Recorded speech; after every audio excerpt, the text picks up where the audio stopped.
Attention, 97.3 The Fan listeners. If you're drowsy, sluggish, or feeling fatigued, you're about to get your afternoon boost with Tony Gwynn Jr. And my man in the airport was like, Larry's gonna kill you. Chris Ello. I know what Skraby is thinking, I believe. And that's a dangerous precedent to set. And Matt Skraby. Well, this is just great, everybody. Don't blame us for any side effects. You thrilled our fans throughout the postseason. Gwynn and Chris are ready to go. Hello, everyone. Welcome in on this Thursday afternoon. Tony Gwynn Jr., Chris Ello, Matt Skraby, Gwynn and Chris. A little subdued today. Sorry, I'm not feeling the greatest, but got 2 hours. You were you sparked up a little bit when we told you that it was only 2 hours. Yeah, I know that was helped. one bit of good news. That you definitely made me feel a little bit better. Yeah.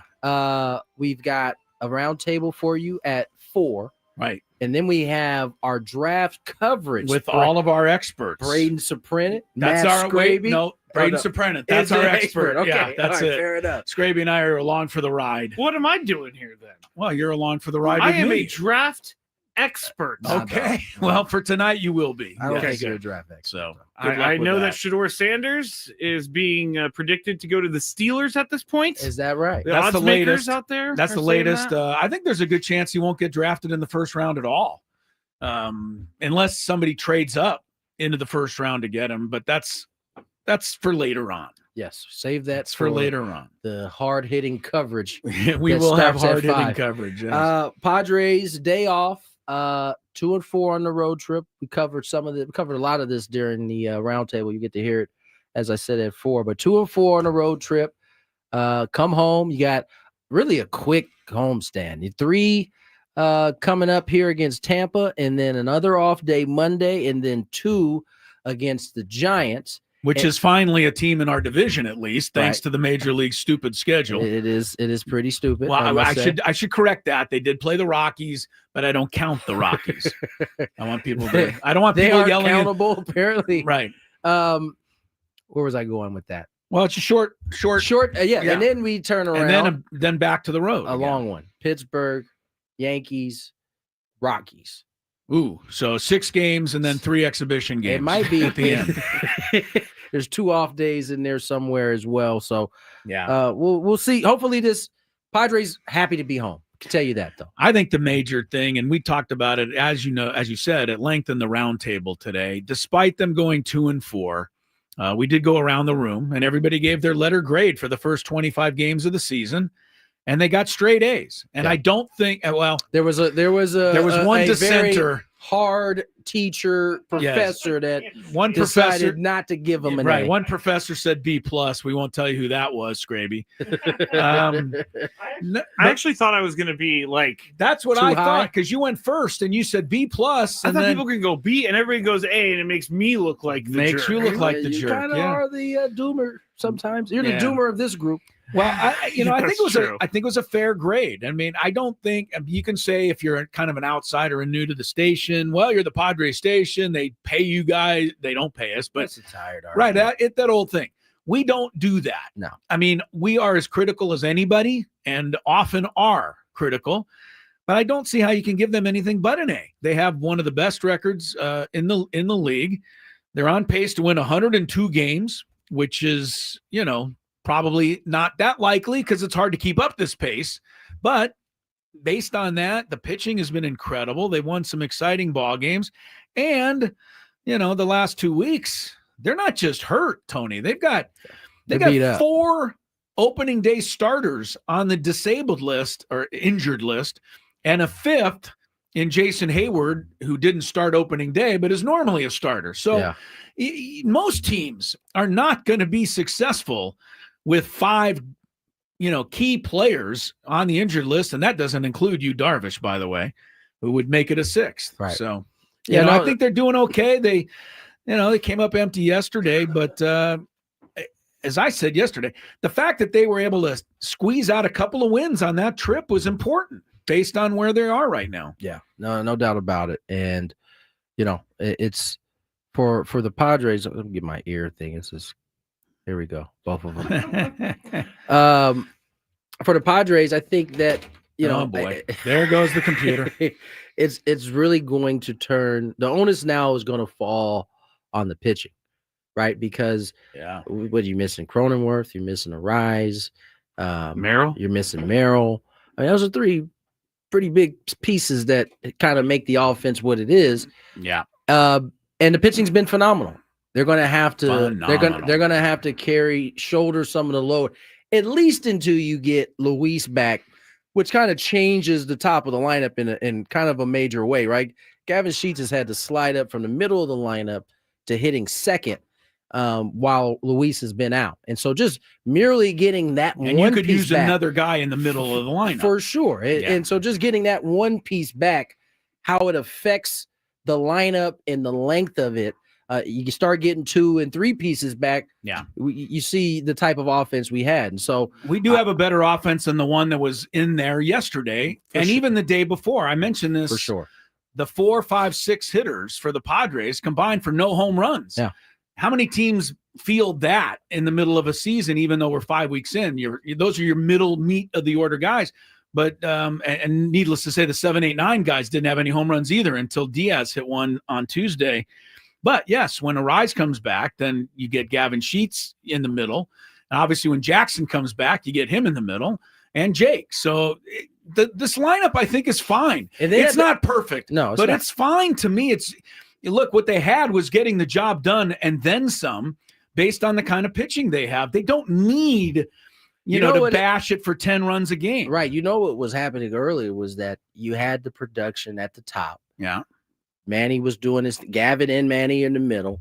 And then the bottom was kind of when you needed a big hit, somebody at the bottom was doing something to help or to get on. And then Toddy could come up, do his thing. And so, and that's why I say ultimately during this stretch, I don't know how many more days Luis has on there. I think it's 7 would make it Sunday, I think, so, right? He got hurt on Sunday. At least until Sunday. Yeah. The pitching is going to have to really keep the pace that they've been, especially at home where they've been almost unhittable. Go ahead. Tony, do you have any indication on whether or not Jackson Merrill's going to come back this weekend? Just, for fantasy lineups and things like that. First of all, you're trying to get me in trouble. Oh, they're not going to give this information out. I tried to sneak it in there. That was a real good sneak, but he will be back in the lineup the day that you click on MLB lineups and his name appears. Oh yeah, I forgot. I need to go to MLBlineups.com. Well, the Padres aren't going to tell you, and just like they didn't tell you that he was really hurt. Listen, they basically said it was a day-to-day thing. It's now been 17 days today, or whatever. I think any hamstring injury, you're hopeful that it's day-to-day. Right. But you're prepared that it's going to be longer. And it has been. I don't know we've been gone for what, 7 days? Yep. Yeah, we left last Wednesday. Yep. Mm-hmm. I don't know the type of progress he made in that time because he wasn't on the trip. And so that's right. You wouldn't know. I wouldn't know. And so guys can make a lot of progress. They can make small progress with this hamstring thing. I would be surprised if he was back. Doesn't sound like for it. The weekend. Doesn't sound like it. Let me ask you this from a playing perspective, as somebody who probably played with a pulled hamstring or couldn't play with one at this level. You're playing center field in the big leagues, which is what he's doing. It's what you did. How healthy does your hamstring need to be for you to be in there? 100%? Can you get away with a little tug? I mean, we're talking about maybe having to chase a ball, into the gap, and you don't want to take a chance. How healthy does he have to get? You gotta. Your hamstring has to be able to withstand. It doesn't have to be 100%, but it has to be able to withstand the workload. Anytime you get a pull, that you run the risk of having a setback. So you're trying to avoid any type of grab when you're out. And so I'd say how do you test it? Is it sprinting? So do you have to get to the point where you're sprinting somewhere? The test that they used to do, I don't know if they still do. I think they still do. Okay. The outside cut of the grass of the infield dirt. So the back line of the infield dirt. Okay. To test that, you usually have to run that from line to line. To line. And that's the only thing that outside of running the bases. And running it fairly hard. Exactly. Okay. That simulates the type of torque you're going to have to put on Yeah. that hamstring. And Right. so, listen, I tell you from my own experience, I had this injury in 2008. It was going to be my first opportunity because I think I told the story. Mike Cameron was suspended 25 games. So I had the first 25 to myself. Yeah, boy. Opening day in Chicago. boy. You're all excited. I had a great first game. Get off second game. Third game, I doubled the start, but I pulled my hamstring in the on deck circle. Like I felt it pop. And I was like, oh no, we're not coming out of this game. And so I get the double, I get the second, I score the next play off of Ricky, after Ricky's single, I think it was Ricky Weeks. I come in, and like the moment I sat down, it just got tighter and tighter, and to the point where I knew I couldn't run. I knew I couldn't go back out. And that was beginning of the season. I wasn't healthy fully into the end of the season. I have actually pulled my hamstring before, and it's very painful. It's not something that just goes away. It doesn't. Especially you can feel it. Especially doing what Jackson's going to do. Sprinting, stopping, And so, starting. now that being said, I had a bunch of setbacks in that process of getting healthy. Why did I have these setbacks? Because I kept trying to come back too soon. Too early. And so what you have to trust that they're taking the time on this, that they don't want that to happen, because you have a setback. It's a setback. You're going to be out for even longer. And so it's still April, so we don't really need to hurry right now, even though we want to hurry. To answer your question, I say you got to be at least 70 and you have to actually know how to manage it. Right. Because that is the hardest part of having this injury, is knowing when is not the time to try to do too much. For the diving catch or something. You got to let one fall in. You got to. If you want to be out there, and listen, him at 70% is better than a lot of dudes in this league.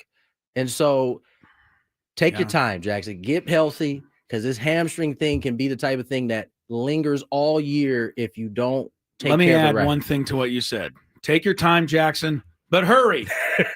Let's get to break. Let's get to My break. fantasy lineup needs Jackson. Okay.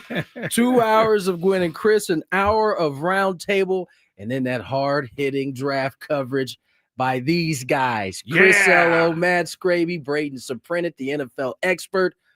A little later on. We're Gwynn and Chris on the other side, though. Need inspiration? Shop Ralph's. For mouth-watering meals and appetizing ingredients, our low prices add up to big savings. Plus,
go.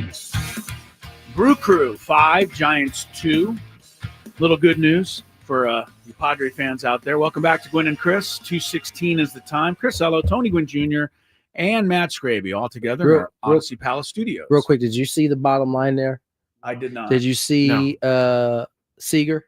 See, he's out. Corey Seager's got the hamstring. I saw him How long? grab it the other day. This is 3-4 years in a row he's had a hamstring. So maybe it's never healed. I'm just saying, if you don't take care of it, or you have some imbalances where that is big, it's something that could just plague you. Corey Seager is one of the best players in the league. He hasn't played close to a full season in so long because of a hamstring. Yeah. Padres can't afford to not have a guy like Jackson for can't have the same thing long happen stints, with right? Jackson Merrill. There's one thing we do know about Corey Seager. Corey. He gave the baseball fans a tremendous performance. I'm convinced Rob Manfred, after his comments about the Dodgers and how the Dodgers fans can just go buy Angels tickets if they want to see affordable baseball in Southern California. He sure has a way with words. He does not care about his own sport. He doesn't. I'm convinced of it. Yeah, he told, because someone Dodger asked him fans about are it. saying we can't afford tickets, so Rod Manfred said we'll go to Angel games. Yeah, they're down the Like, street. what? They have some good players over there too. Yeah, go see them. You can't make this stuff up. No. Piece of metal. My mind wouldn't even think of that. So we can't make it up. I'm convinced he does not care about the sport. Well, we do. Maybe he is thinking about retirement. I don't know. That's It's getting close. It's getting close. Padres start play a game up on the Giants and Dodgers. 2.5 up on Arizona. The NL West has been all that so far this season. And as mentioned, the Rays are coming to town, Tampa Bay Rays. But the secretive Tampa Bay Rays have not announced a single pitcher yet for this weekend series. So we'll have to ferret all that out in the next day or so. But 5-game homestand with those 2 key games against the Giants next week. Next Tuesday night, and I think it would be a sellout anyway because everybody wants to see the Giants games. But Tony Gwynn bobblehead night, the rookie bobblehead will be given away next Tuesday night. Skraby and I were talking about this, Tony. First 40,000. Normally you would say, okay, everybody gets a bobblehead. Yeah, they're going to have to get there a little early or a lot early to make sure you get one next Tuesday night. There's going to be some upset folks to pull up 40,001. Don't want to be that guy. I there's going to be a fight over this bobblehead. Someone is going to fight over this bobblehead. This might be the most popular one of the year. It's going to be very popular. I thought the Jackson Merrill one was quite popular earlier, but I can't tell the Padres how or what to do. They need to do what they need to do. But is there any way to make a few thousand more? Just to make sure everybody gets one, because what I'm saying this is for their own benefit. Because how many mean phone calls are they going to get the next day from people who don't get one? Well, then they should have showed up to the park early enough. Well, that'll be the answer, but I don't know that that's going to appease somebody who came from Alpine to get a Tony Gwynn bobblehead and didn't make it in time. I mean, I'm just saying. People complain about. They complain about everything. Things. They complain about everything, and a bobblehead that you don't get. That's something they'll certainly complain about. Just trying to save the headache. I get it, but it's also a nice little ruse to try to get people into the park before the game starts, because baseball is one of those games where a lot of people show up after it's already started. So, well, that won't be happening next Tuesday night. You can be sure about that. Dodgers fell to the Cubs. Back-to-back games. PCA. Yeah, I want to bring this up. Look, the Dodgers lose 11-10, and then the next game 7-6, and they go bullpen day. Blake Snell has said he's not really ready to pitch anytime soon. They're kind of shutting him down, waiting for Kershaw, waiting on a couple of other guys. It's interesting how dominant a team can appear. And look, they're still just a game behind, but they haven't been that unbeatable team. Remember, they started at 8-0. They are 8-9 since then. So they've been a very, mediocre club for a couple of weeks. When that happens around here, people panic pretty good, Tony. Just a little reminder, baseball's not that easy, even for, the big, bad, mighty Dodgers. Listen, I know that because we're only 25 games into the season, that this could be just a blip. A fugazi. A fugazi. But I do find it interesting. the amount of irritation, anger there was to all of the Dodgers signings over the offseason. Yes. And I remember, as I'll say, at the end of the day, you still got to go out and actually play We tried to these remind games. people. They weren't listening. All types of things can happen in the course. Injuries. And remember, they were, at one point, these guys were 10 deep starting pitching. I know. They have 3 guys right now. I know. They had to do a bullpen. They don't even have anybody for their 5th starting spot right now. So, like, this is, So, yeah. listen, it's a luxury to have that kind of money and be able to stockpile. And listen, assuming they can get all these guys healthy and back to normal, they'll be loaded again at some point. But you still got to go out and execute 27 outs and find a way to score one more run than the other team. Yeah. And, that's going to be their challenge when they face the Padres as well. I think we should also point out that Shohei Ohtani, otherwise known as the greatest player in the history of the game, is 7 for his last 42. We have a And big has- 5 question about it. Okay, Today. but Go he's- ahead. Go ahead. I'm just adding. I mean, he's gone hitless in 5 of his last 8 games. Now, Welcome to baseball. thank you. But if Xander Bogaerts, God forbid, goes 7 for 42, the dumbest thing ever was signing him. And so I'd like to mention this stuff because it happens to other teams, not just the Padres. I know it's more frustrating when it happens to the Padres, but it happens throughout baseball. Mike Trout's hitting $177. I mean, April can do that to a lot of guys. So, you hang with it a little bit when you understand that. You have to. I mean, listen, all of us have been watching baseball seasons unfold for long time.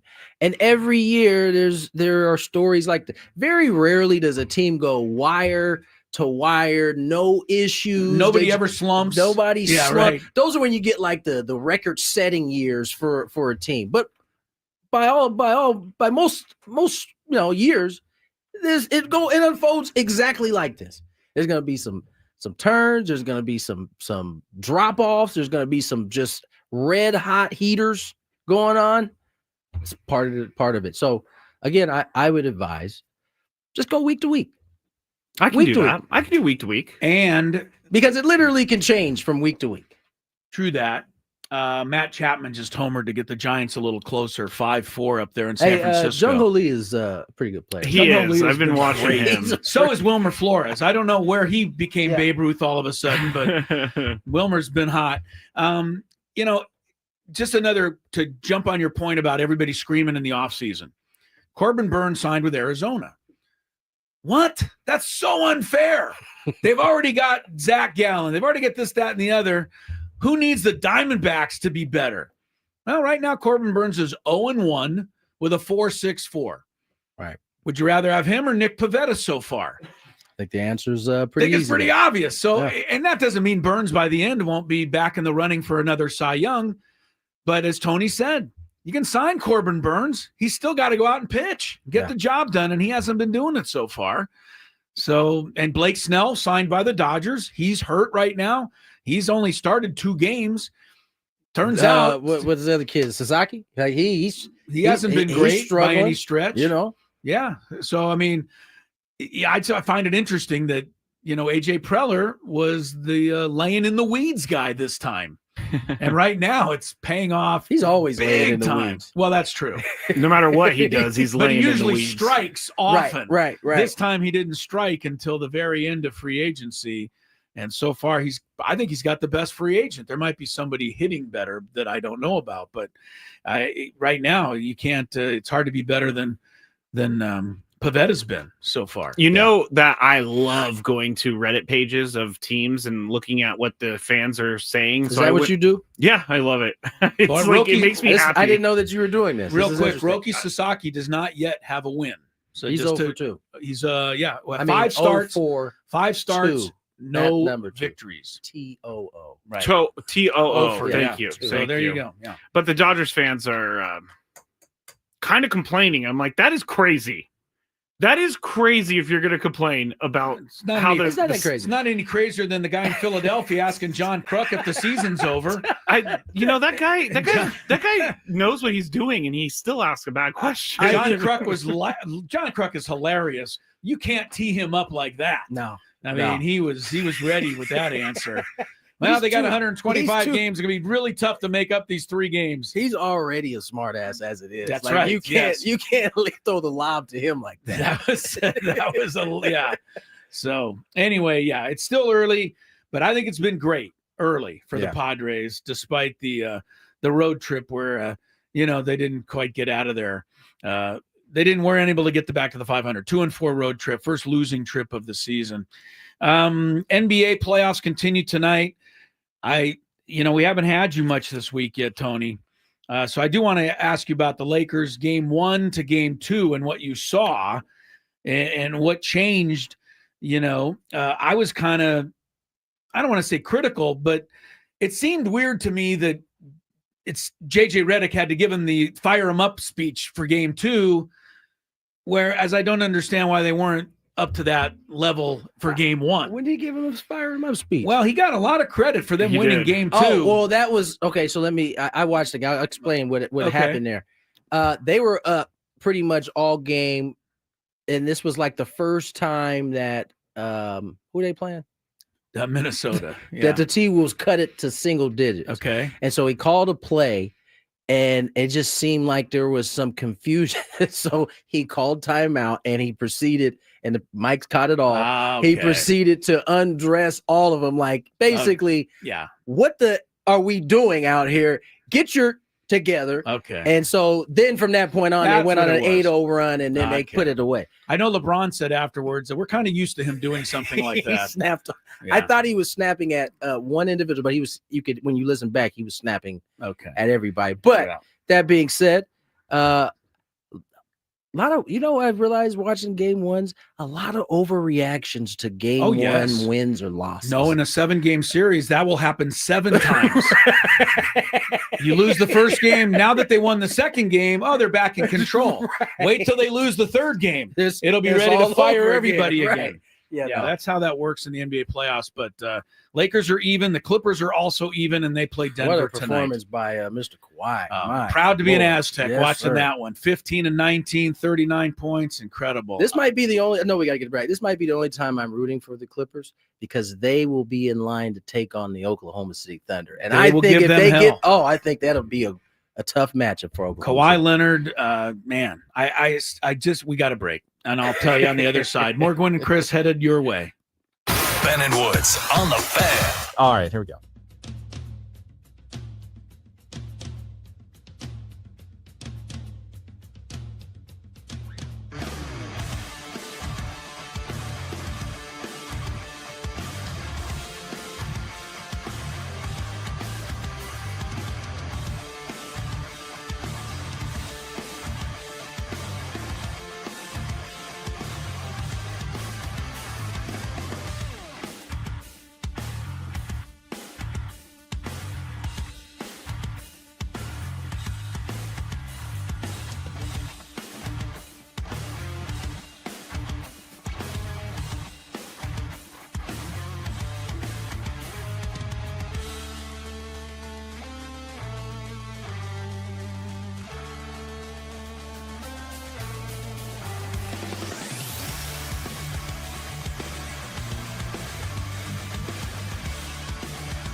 This hour on 97.3 The Fan is brought to you by Frozen Ropes San Diego. Hey, parents, here's a message from Coach Kurt with Frozen Ropes. Is your child 6 to 12 years old?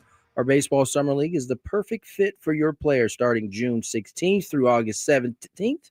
Summer League includes 8 practices, 8 games. Register by April 30th and save $50. Go to SanDiegoFrozenRopes.com.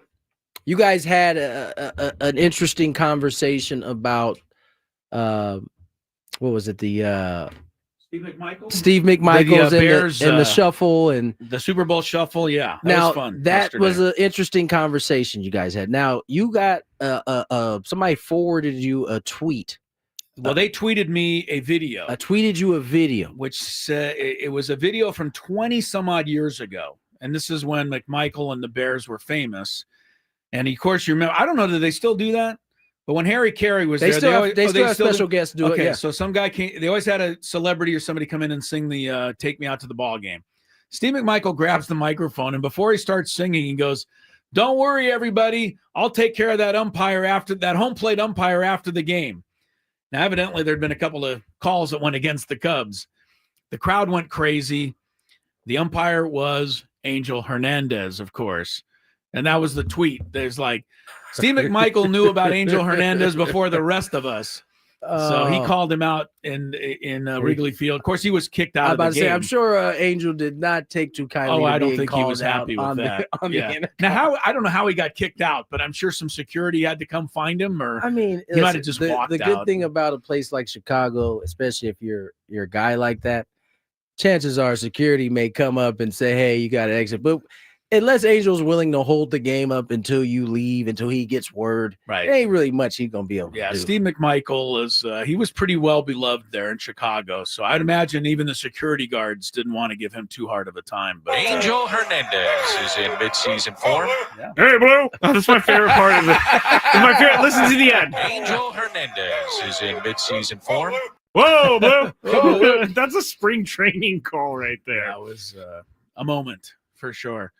So what do you think, Tony, about the Lakers and the Minnesota? You gave me a little rundown.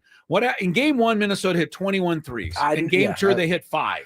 That's why I wasn't as concerned as a lot of my Laker brethren. Brethren were, because there's no way they're going to shoot 50% or better again from the 3-point land. Shooting that many. And they didn't come close. And so I just feel like the Lakers locked it in on defense. It's the lowest amount of points the T-Wolves scored all year.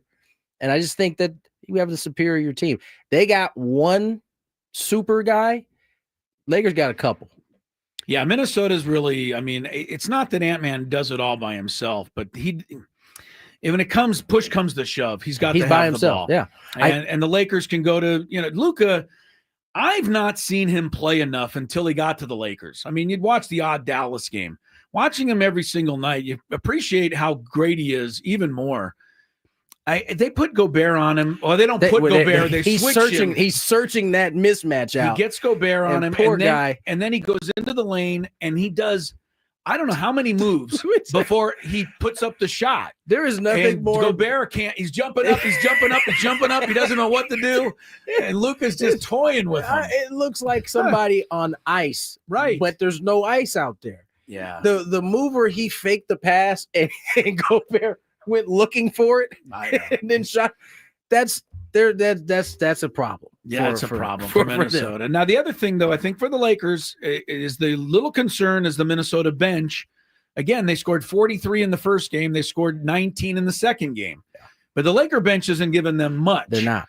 So when the benches are in there, the Lakers need to hang with them. They can't let it run away like they did in game 1. Especially since they are now about to go to their building where bench guys better. Are going to play better. Right. So good point. Vincent has got to play better. Who else is coming off the bench? Right. Finney Smith. Finney Smith got to play better. Yeah. That's pretty much it for the Lakers. They're not really bringing a lot of guys in there. Yeah. Maybe they need to give my man from Tennessee connect a little run. Yeah, but that's the thing. What the thing that stands out to me with JJ is if you're not going to play any defense, he's not going to play you. If you're a liability, That's he's fair. not going to play you. I think it's he's fair. just not. I think the Lakers got a big break last night. It could turn into a big break. They didn't play last night, but the Warriors lost, and Jimmy Butler got hurt. Yeah. He left in the first quarter. Tailbone, huh? He's getting an MRI. We haven't seen any results from this yet. It looked like it hurt.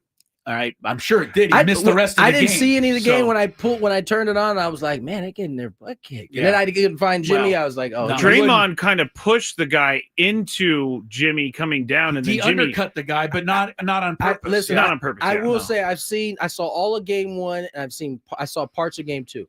I can't imagine I'd ever say this. I think the officials are letting that series be too physical. Too physical. Like Yeah. my man Peyton went to the basket yesterday and went to take off, and my man, I promise you, just took it with his leg, just swept kicked him, and he hit the floor before he took off. No foul. Yeah. Steve Kerr immediately called timeout and like went to chewing on an official. I'm not, I at like that- this kind of basketball too. I but this enjoy is, it, but I'm not at that level. But if you've got Draymond on one side and Dylan the villain on the other, it seems like you better call it a little tighter. Yeah. So it's only a matter of time before those guys just face off like And it's there's a a boxing fisticuff. match. Yes, 100%. So, but that's 1-1. But the reason I said the Lakers got a break is if Golden State can't get through this series because Butler misses it, I think the Lakers, if they win, much better chance to beat a young Houston team, although talented, than Golden State, who's got all that experience in a playoff. What do you think? The one thing that I don't know if I'm concerned. Because remember how good Golden State's record was with Butler. No, it was. So Lakers beat them once, lost to them once with Butler. with Butler. I'll say this. I think I don't know if it's concerned, but I certainly have my antennas up. Bron has had to work to get 21. I think he got last game. I think he had 17 the first game. Those aren't the type of numbers I'm used to seeing. Usually from 30 plus from right? LeBron. And so, I think with the beauty about LeBron is he's realized Luka needs the ball and he's going to have to find different ways. But there is a part of me that's wondering, man, he is 40 years old. And it is the end of a long season, right? Even though they allow him to sit out. And I say that because a young Rockets team that's going to be getting up and down the court. Well, they have talent. We see how physical they're playing, trying to match Golden State. That would concern me a little bit. Well, but either way, they got to face one of the two anyway. Yes, they do. Both those series I think have been good. The Denver Clippers have been good. That's been great. I took a shot at Jokic yesterday. I think this guy on the offensive end is about as great as a center as you could ever have. I mean, that includes Kareem. It includes Olajuwon. It includes because he can pass. He's smart. Incredible. So smart. He's so gifted. But I still don't see him guard anybody. No. And Zubac is having his way. Zubac's doing whatever he wants. And I was thinking to myself, now Skraby was thinking of something different, I think. But I said if Kareem ever faced Jokic, it would be a joke. Kareem would score 70 points. He would get whatever he wanted. See, I don't think that is true. But it is. It is. Because Kareem is Jokic is so much bigger. Force. He is, but that was the thing. He had that sky hook. Nobody could get to it. Defend it. You couldn't get to it. You can't score 70 points on a sky hook. He could literally score 70 points on his Kareem was unstoppable, as was Olajuwon, who had about 20 moves, none of which Jokic could keep up with. Yeah. I bring he's this up because he's not a great defender. I mean, I think he's a great player, but you're everybody's exalting him as he's going to win his 4th MVP maybe. I think you ought to be able to guard somebody if you're the MVP of the league. I think that's part of the reason why this series is tied. Aside from Kawhi doing his thing, which I think everybody knows when he's healthy, he does. Yeah. Zubac is he's the difference maker in that series because he on one end, although Joker's doing his thing, he's also having to work on the defensive end as Zubac is but he's not working. He's just letting Zubac go in and lay the ball in. I mean, I don't know. I think was Tyronn Lue? Tyronn Lue. Yeah. Tyronn, I think he's smart. He knows. Go at him. Yeah. Joker. He gets not everybody has a center that can actually do it. True. Clippers do have in this day and age. Yeah, because Jokic gets steals. But he gets them because he's off his man, stealing it somewhere else. He's in the passing lanes. If you put him under pressure, I think you can have success. Real quick, I wanted to share this with you because I don't know if you guys saw it yet. It has to do with the NBA. All the Smoke. I thought this was like one of the better things I saw today. All the Smoke had Reggie Miller on as their guest today. They kind of released some footage of it. And Reggie Miller he was on that team where the Malice in the Palace happened. Okay. It's one of his last 2 or 3 years. Test game. And that team was supposed to be the team that went all the way. And so Steven Jackson, who was a part of that team, it's the first time he's gotten to actually talk to Reggie in this kind of intimate way. And he basically apologized to him for, ruining being a part of ruining the opportunity. What year was that? Do you know? I mean, it was in 2000. I was in the fall. So it's well after forget, Jordan had moved on. Yeah. This was his year. This was the year that they had the chance to do it. I think it was 2004. Yep, it was. Because I was in the Arizona Fall League. I remember coming home from one of the games and like looking at the TV, and I'm like, couldn't believe what I was actually seeing in real time. It was pretty crazy. And so it was crazy to see Reggie Miller like get like choked up about because aside from that time, remember he was on a bunch of teams that kept losing to Michael Jordan and Patrick Ewing, and he never got over the hump. And you can see that it like this is how you know he cared about winning. Reggie Miller's on the Dan Marino team. Yeah, he's one of the greatest players who played on great teams, but they never won. And there are a lot of them in sports. We think about all the ones that win, but there are a lot of them that come really close and don't. Speaking of Malice in the Palace, do you guys know who the referee was, by the way? Well, of that game, probably more than one. Well, there was, but there's one very Angel Hernandez doing. No, he was not doing the NBA. Oh. Tim Donaghy. Oh, was he? Was refereeing that game. Malice in the Palace. That's funny. Barkley had another classic line the other night. Well, there's 2 things that happened on that show, Tony, that need to be pointed out. Shaq having to use the bathroom. That was great. Unbelievable. He just tried to sneak off like the cameras weren't going to follow him. Okay, as he's going off, Charles goes, make sure you bring some matches. I mean, Charles has the line every time. Bring it. I mean, but that wasn't the one line. The other line that I loved was they showed, I think it was Milwaukee and Indiana. Somebody, wrestled the ball down and a player fell on the floor. I think it was Siakam. Siakam got up and kind of bodied up to the player, and they pushed a little bit. Are you watching Shaq run off? Yeah, I'm going to put it up on the screen. You got to put that up for people to see. So they show the highlight of them pushing and shoving, and then they break it up, and they come back, and Charles goes, and you guys call all that fighting. Because that's what they refer to it now. Right. Back in the day, the benches emptied, and actual people threw punches. There was actual fisticuffs. Yeah, so things have changed a little in the NBA. But I'm enjoying the playoffs. I know the NBA didn't have a great, or to a lot of people, maybe it didn't have a great season, but I think the playoffs are great, and I'm enjoying the games. So fun to watch because they play some, they guard you. And the refs, they're going to get effort. And the refs let it get a little more physical. Get some game. So it's fun to watch these guys play because this really is the highest level. During the regular season, you're never sure. One team might be up, one might be down, one might be tired from traveling, one might be a little injured. You get to the playoffs, everybody's giving it their best shot. And I like that. I got the video. Here it is. It's hilarious. The other thing about Kawhi is, you all right, big fella? Catching a crap? Said no. Look at the Go ahead, keep talking, Chuck. Yeah, we're on TV. I know what we're doing. Go ahead. Yeah, that's that olive oil you've been drinking. I know. Hey, take some matches with you.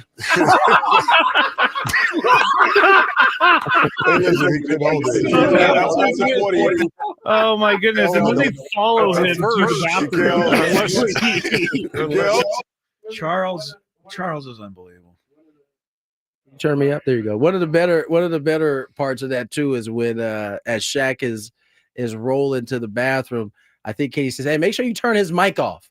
It's a great point, Kenny. You get the Naked Gun thing. Remember that scene in the Naked Gun? That's right. Where he went to the restroom and his mic was on still? This happened to me early on in my radio career. I wasn't in charge of it, so it wasn't my mistake. But someone went into a bathroom with their lavalier on, and they caught everything on the lavalier. It's all bad. I'm kind of glad Shaq did that, to be honest with you. because now I believe the rest of us Can now get can find it, okay. If you really have to go in the middle of a segment, you just go. I mean, there's been if Shaq can do it, we all can do it. There's been only maybe one time in our show's history where I was like, guys, I got a stomach ache. I think it's happened to each of us. I may run out of here at any moment. It's happened to at least once. All right. But it's a bad feeling though when you're on the air and you're like, uh-oh, this is not good. Not a good feeling. It's not good. Row. But now, Make sure you take some matches. But Shaq has now made it okay. Just you don't even have to excuse yourself. Just jog out of the room. He said, "Go on, y'all keep talking." He wasn't jogging. He was waddling. He was doing the waddle. Yeah. And do you think they have to retrofit a bathroom for Shaq? I hope not. Retro. Oh, you mean like taller toilets? Because they have to. He wouldn't be able to. There's no way he sits on a regular toilet. Him and Charles. Charles only 6'6". That's really tall people things, right? I never even crossed my mind until never you just crossed said my that. mind. But here's what did cross my mind when we used to travel with the basketball. They, when you didn't have the NBA version of these private planes, you fly commercial. You try to get the 6'11", 7-foot guys in the exit row so they have a little leg room. But I never thought about that.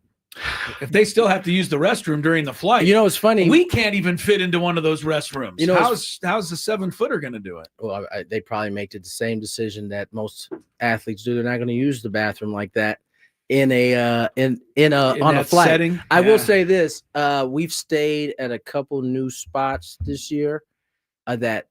It's particularly in Sacramento where the NBA teams stay. Taller shower heads, longer beds. Like typically, I could sensible. I can almost get my feet towards the end of the bed. Like this one had like about a lot of a couple more feet left. When we went to spring training, I had the handicap room. And everything. I get the shower was really tough because I had to basically sit down to get the water, which is fine. But yeah, it was a little tough. I want to address something while we have a minute on the Padres. Mike Lupica. Does anybody know who this is? He's a very well-renowned sports writer from the East Coast. Did he used to be on the show where on Yes. ESPN? Yeah, I know you're talking about. The Writers Right, Roundtable. yeah. He's very well respected. He used to write for the New York Daily News when that was a big deal. Now he's a contributor to MLB.com. And the headline in his article, now this isn't his fault because he doesn't write the headline, but that's his story.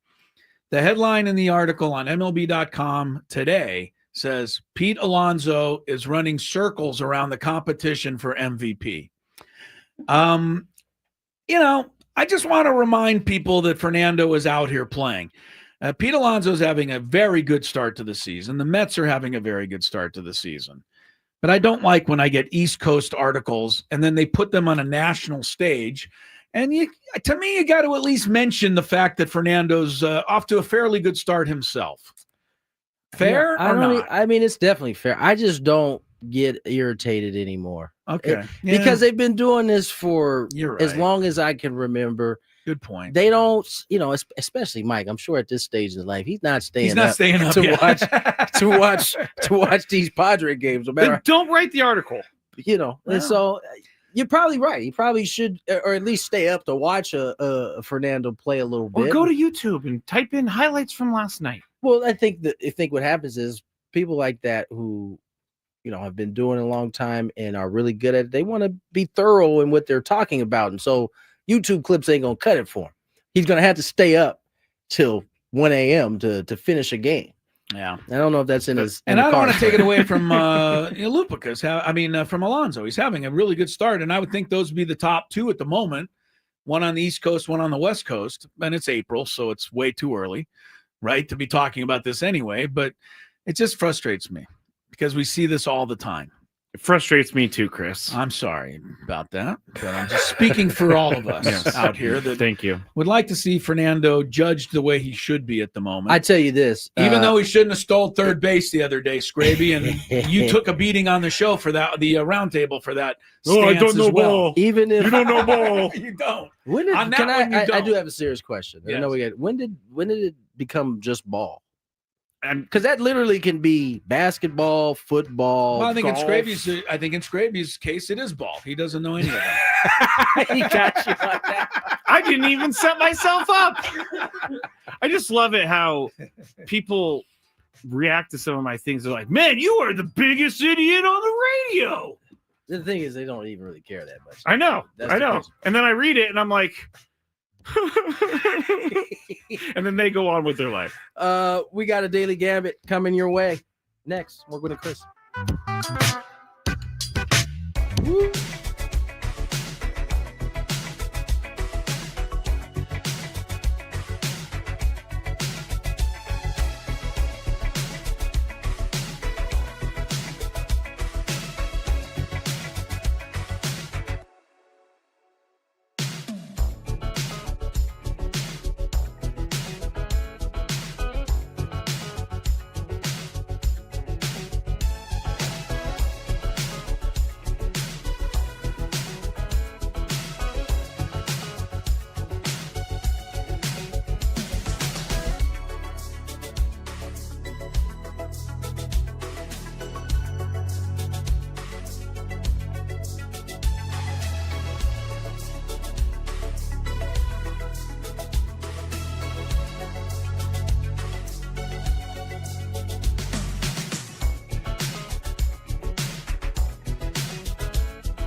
3 o'clock, and we got hour number 2 of a 2-hour show today, but lots still ahead for you. Coming up at 4 o'clock, from 4 to 5, you'll hear commercial-free Padre talk from this morning's Padre Roundtable. So everything, you'd want to know about the Padres, where things stand and what's coming up, and injury news. Well, we don't have a lot of injury news, unfortunately, because there really is none. We all are just hoping that Jackson Merrill will be back sooner rather than later. And we also, Jake Cronenworth, Luis Arise, I think his 7-day IL time should be up on Sunday, I'm thinking. Hopefully he'll be back in the lineup by Sunday, but the Padres will have to get it done without those guys for the time being. Following that roundtable from 4 to 5 o'clock, starting at 5 o'clock, get locked in, Skraby. I'm ready. It will be tonight's Hard-hitting NFL draft coverage. Rumbling, bumbling, and stumbling. Darn right. Tennessee Titans are on the clock. We will have all of the NFL draft coverage. Braden Surprenant will join us. Tony Gwynn Jr. will go home and rest and recover because he's not 100% today, but He's playing hurt. Playing a little hurt. We're glad to have him in the studio with us. Looking forward to the draft. You won't believe this, Skraby. This afternoon before the show, just to try to make it look like I care about the draft, Okay. I researched the first round of the last 3 years. I found that 95 players have been drafted in those 3 years. It would be 96, but you may remember 2 years ago, a certain team forfeited their first-round pick for cheating. That was the Dolphins. Oh, the Dolphins. Yes, they did not get a pick in the first round. There's only 31 selections in that? Correct. Wow. So there's been 95 guys picked in the last 3 years. How many of those 95, you guys both guess for fun, how many of the 95 have made it to a Pro Bowl in their career? It means either they made it last year as a rookie or, within their first 2 years or within their first 3 years. This is how many? This is what 95 players last year, year before, and 2022. I'm going to say. So you have, 8. How many have been on a Pro Bowl? 8. 8 of the 95 have made the Pro Bowl, or not just last year, Tony. All the years, all 3 years, you got 95 players to choose from. 15. 15. Okay, what do you think? I thought Tony was going to go lower. I know Malik Neighbors. That's about 1. You can think of 1. I will say my first thought was 5. Really? Yeah. Okay, so I thought you guys would go higher than the actual number is 21. Oh, wow. That's a lot more than I would have thought. Which means if you average, like last year, for example, Jaden Daniels, Drake May, Malik Neighbors, Brock Bowers, Jared Verse, and Brian Thomas Jr., all first-round picks, all made the Pro Bowl rosters. There was no Pro Bowl. So was it like 7 a year? There was 6 that year. There was 8 in 2023 and 7 the year before that. So it's about 7 per year on average, which means you got about a 22% shot of hitting a star in the draft. So we'll see which teams connect. Other tonight. teams have less percentage because they're not smart and they take bad players. In going through this, I must tell you, I was looking for a lot of, how do you call it? Stiffs, not stiffs, but busts. Thank you. I was looking for guys that were busts. There's not a lot. Most teams have drafted really good players. Just because you haven't made a Pro Bowl doesn't mean you aren't a good player. That's true. There's a lot of really good players out there that haven't yet made a Pro Bowl. But anyway, just so you know, I'm serious about tonight's draft coverage. It starts at 5 o'clock. We got our own Chris Berman in studio. His name is Chris L.O. Darn tootin' we do. Let's go, Bert Bly, Be Home Bly 11. Play the don't you remember Berman was all about the nicknames? Yes. Back in the day. I remember that. Thank you. I remember every time Allstott would go through the line and score a touchdown, go boom, boom, boom. Yeah, he was good at that. Boomer. Daily Gambit me. Do you like money? I think about money a lot. Do you like money without doing anything? Winning. Do you want to make money while watching sports? I think Washington is immortal luck. Washington! Woohoo! If you answered yes, this is your segment. Just don't blame us when you lose. Nothing is ever your fault. It's your game. Take it. Gwynn and Chris go through the top bets of the day in the Daily Gambit on 97.3 The Fan. Daily Gambit is our daily sports betting segment here on Gwynn and Chris. Please, everybody, gamble responsibly. The bets that we made yesterday, we had a lot of bets yesterday. Celtics minus 10.5 over the Magic. Both Chris and I chose the Magic.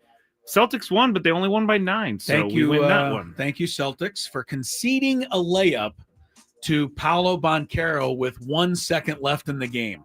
Imagine the response in Las Vegas when that happened. Oh, Celtics lost the gamble. yeah. Magic won. Yes. That's why you don't do this stuff. Their head coach is doing more weird stuff. Missoula? When Tatum goes down and he's yelling, "Get up!" from the sideline, dude's rolling around in pain. He's a weird dude. And he's like, "Get up!" He like they literally put the camera on him, and he stops the trainer from going. No, don't go out there. Like, don't go check on him. Get up!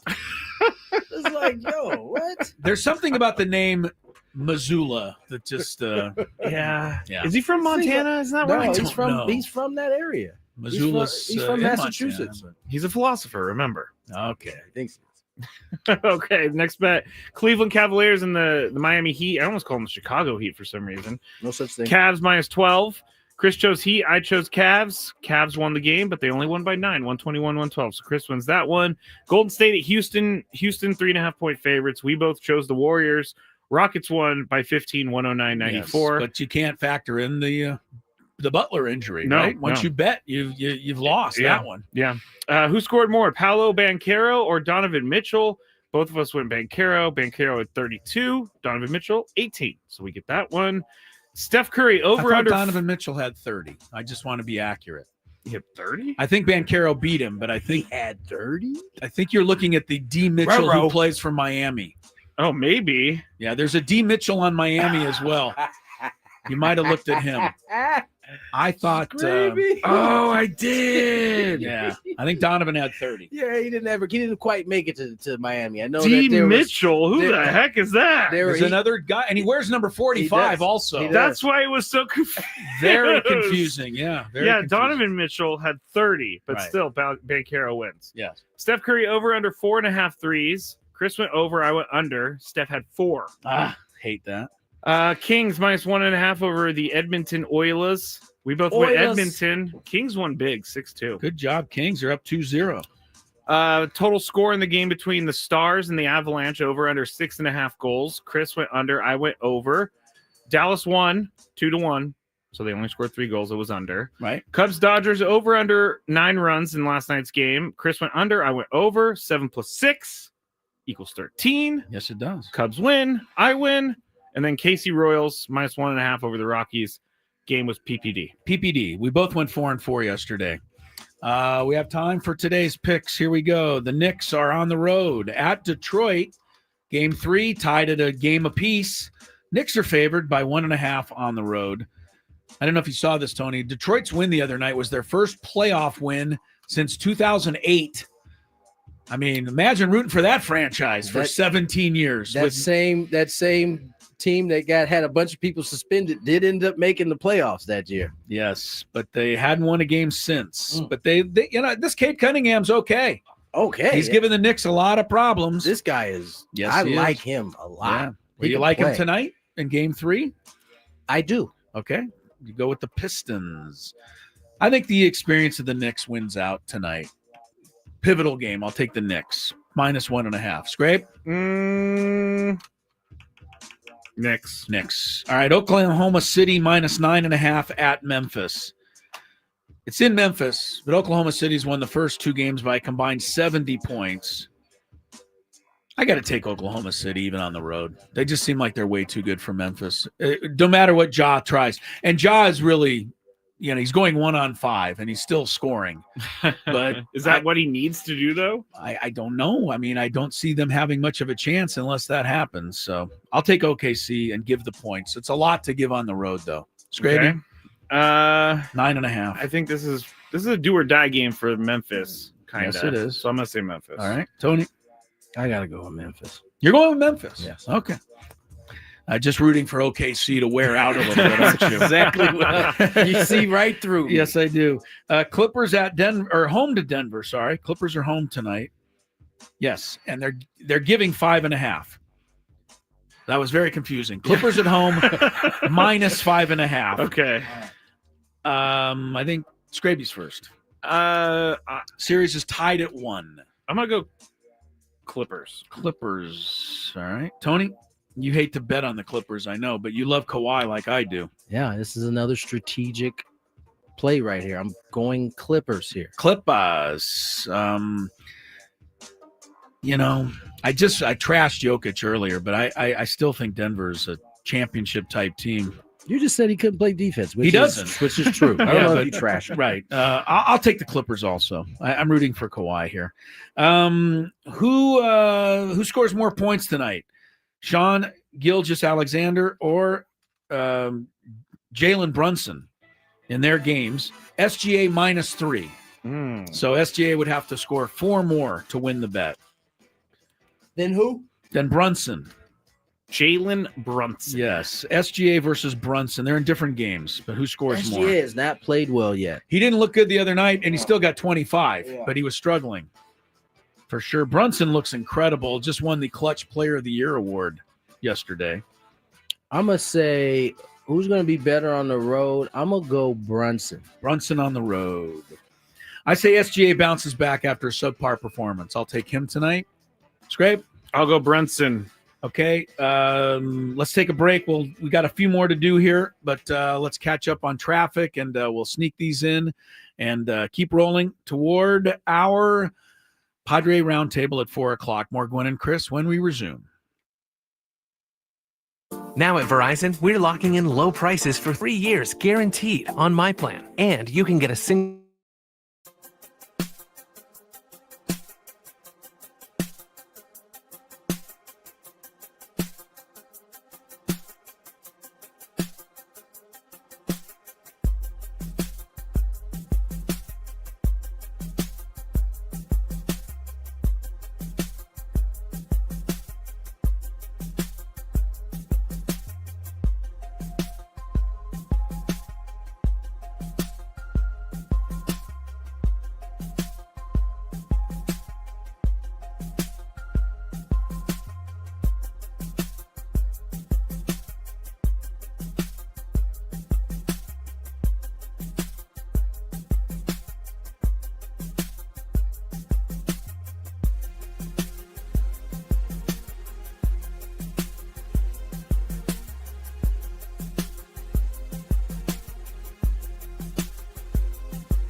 Up here in the Daily Gambit. So, Mr. Ello.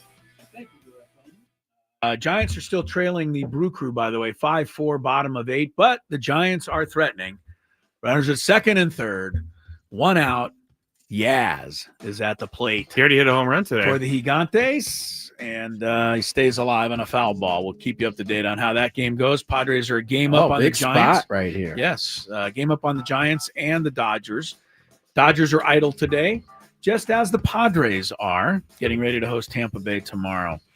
One team that's not idle, unfortunately for them, is the Rockies. They're playing a doubleheader in Kansas City. Unfortunately for the Rockies, not the team that they're playing. Oh, no, exactly. Okay, yeah. They've already lost the first game. Kansas City won that 7-4. Oh, it's a doubleheader. Oh, yes. That knocks the Rockies to 4-19. It seems to me that this is a gimme. They put it up there every day, though. Kansas City -1.5 against the Rockies. Move the Rockies to 4-20. Well, once they lose this one, you're taking the Kansas City. I'm taking Kansas City. I mean, the Rockies can't win. You're really going to bet on them to only lose by 1? Ground ball got him in. Yep. High throw. High throw. 5-5 now, Giants and Brew Crew. Who do you like, Skraby? You going to try the Rockies again? No, I keep picking the Rockies, and I'm being dumb, so I'm going to go Royals. Yeah, you are. I'm like, they're going to win at some point. Win today. Well, they are. They keep losing. But if you bet on them every time, you're going to lose. They're on pace right now for way fewer wins than the White Sox had last year. I'm just saying.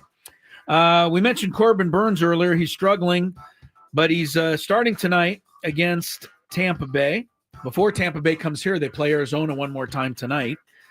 Burns 5.5 strikeouts, over under. Skrabe. Oh, gosh. Corbin Burns used to be a guarantee for 5.5 Ks back in the glory days.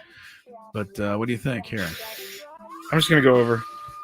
Tony, Corbin Burns due for a good game? Under. I'd say he's due for a good game.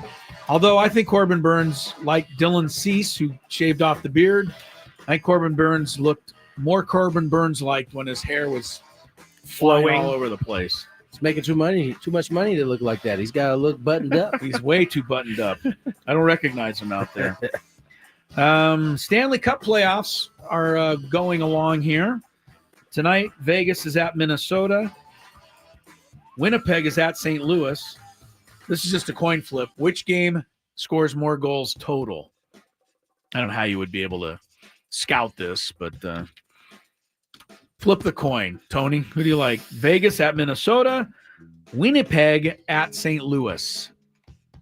Vegas at Minnesota. All right, very good. I'll try the other side just for fun. Jets, Jets. Winnipeg. I'm going to go Vegas. You're going to do the Vegas game too? Yeah. All right, there we go. They are named Vegas, by the way. They are not the Las Vegas Golden Knights. Interesting. They are actually the Vegas Vegas Golden Knights is their official. I didn't know that. I did not know that either. You learn something new every day. Ain't that the truth? Are they going to call the A's the Vegas A's? I think when they move, they'll finally call them the Sacramento A's. But they're waiting for them to move. I don't know what they're doing there. I don't think anybody knows what the hell they're doing. But what else we got? Well, and some sad news. Yeah, this is kind of scary news. Yeah, this morning, Elijah Arenas, which is Gilbert Arenas' son, was involved in an accident. That sounds like he hit a tree.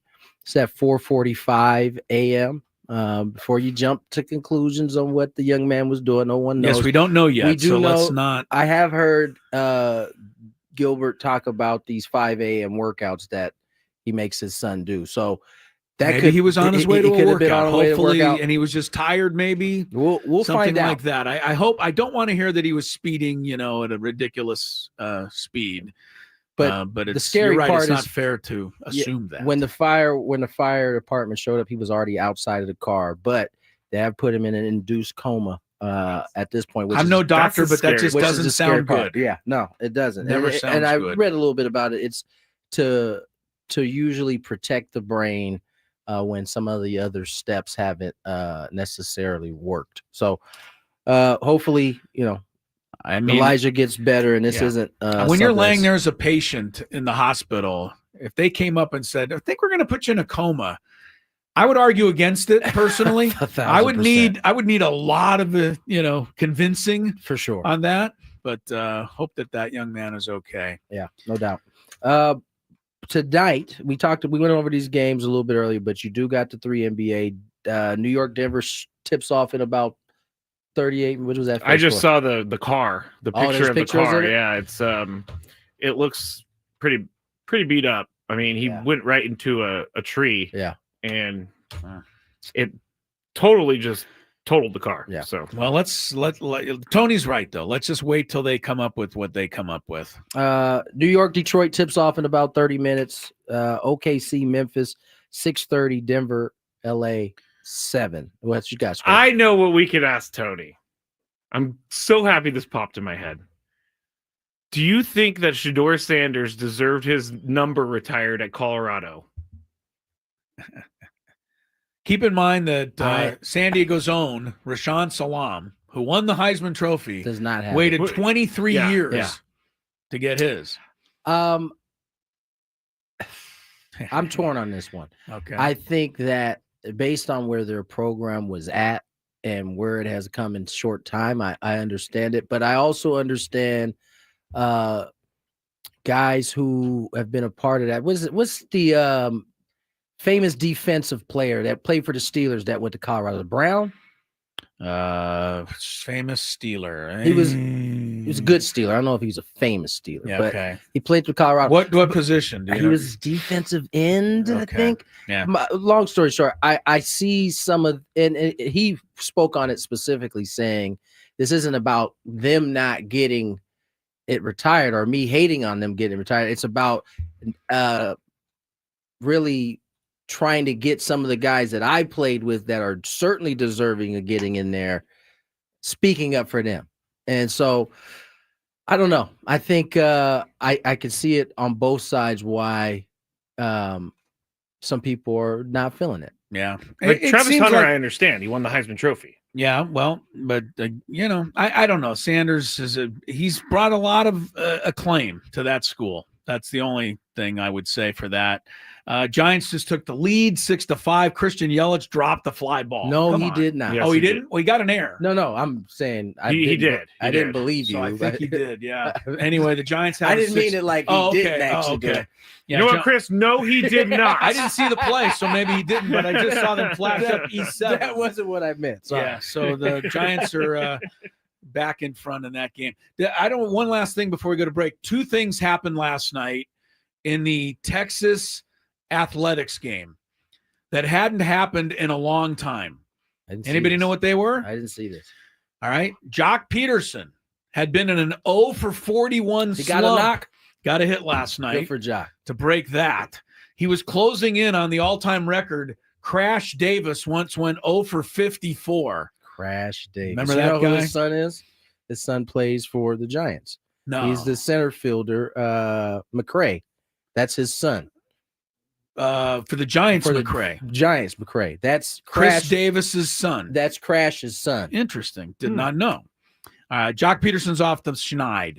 The other thing. Wait, Chris Davis. You said Crash. Well, that's Chris Davis. Chris Davis is you're thinking of the Oakland A's Chris Davis. I'm thinking of the Crash that, they show the photo of my man running through the wall. No, oh, yes. His nickname was Crash. That's Rodney McCray. Crash McCray. Oh, yes. and that's why his kid's McCray. Right. Okay, right. now I sorry, get it. I didn't catch the last name there. We were way off there. You're Crash talking about Davis the was the old Baltimore first Orioles baseman for the Orioles. Yeah, he was the 0 for 54 guy. The other thing that happened last night for the first time all year, after 89 plate appearances, Jacob Wilson of the A's finally walked. His first walk of the year. Took him 89 appearances to get 1 walk. He also has only 4 strikeouts. He doesn't which strike means out. He's hitting 350. Which means 85 to 90 times he's been up this year, he's put the ball in play. Listen, I am enjoying Major League Baseball and seeing more guys like that. Yeah. It's not just Luis Ariz we're talking about now. That's right. He hit the ball well against the Padres. I'll tell you that. He was a tough out. Yes. He could not get him out. He was a tough Nothing out. sounded great off the bat, but they were all liners. They all for fell knocks. in. Yeah. So anyway, a couple of things that did happen last night you may have missed. We still got a couple more minutes, huh? We got. Well, I did my best to stretch that one out. I certainly appreciate. We should promote the fact that Julio's long lost, he is a singing uncle. Jose Iglesias will be on the show tomorrow. We got to get this right. Yeah, we do. I call him Julio every time, and that's not working. We got to get it right by tomorrow. Yes. I did say that we have At least I don't call him Enrique Iglesias. At least that is true. Closer. I told Tony earlier we have a great way to bring him on the show. We could say that this is the first time we've ever had a Padres player and international recording superstar on the show. Well, I can't wait. I got a couple good questions for him too. I want to ask him if he really knew he was going to catch that pop-up the other day. That's a great question. He certainly acted like he was the most nonchalant I've ever seen on a really impossible play. Everybody else was in distress except him. He's like, it was like a magic trick. I had no idea what happened. That was I feel like everything he does with the glove is like a magic. He's really good. He's been a great pickup. I don't understand how he was just sitting out there, but good on AJ for finding him for sure. All right, let's slide away, get to break. On the other side, a big five. Shohei Ohtani is struggling, everyone. No. We'll ask you, or I'll ask you, why. Okay, more Gwynn and Chris on the other side. Coming up on Friday's show, recap round one of the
Kirsten Yelich, who dropped the fly ball apparently to allow the go-ahead run to score, just singled 2 on, 2 out in the ninth. Brewers trail the Gigante 6-5. That was a beautiful swing in San Francisco. Bob Melvin coming out for a visit. No, he's not. He's sending his pitching coach out for a visit. Who's that, Chris? The pitching coach for the Giants. How do I know? I mean, I know Ruben. I mean, that how many people know the pitching coaches for all these I think teams? I know Mark Pryor is the Dodgers pitching coach, and that's just because Tony mentions him. Mm-hmm. So that's the only other pitching coach I know. Yeah. If you like Mediterranean food, like we do, try Spiro's authentic Mediterranean cuisine, Coronado, La Jolla, for dining, takeout options, spiroscuisine.com. And I'm going to thank them in advance because I believe they're going to keep us fed tonight during the draft coverage. And I also have a huge announcement about Spiro's. Uh-oh. Spiro's has officially confirmed they're going to be the food provider for the Skrabinator night on May 12th. Oh, well, I will now be there for sure. Count me in. Chris keeps going, do you want me there? I'm like, no, you're good. You're good. I know, He's like, he keeps saying no.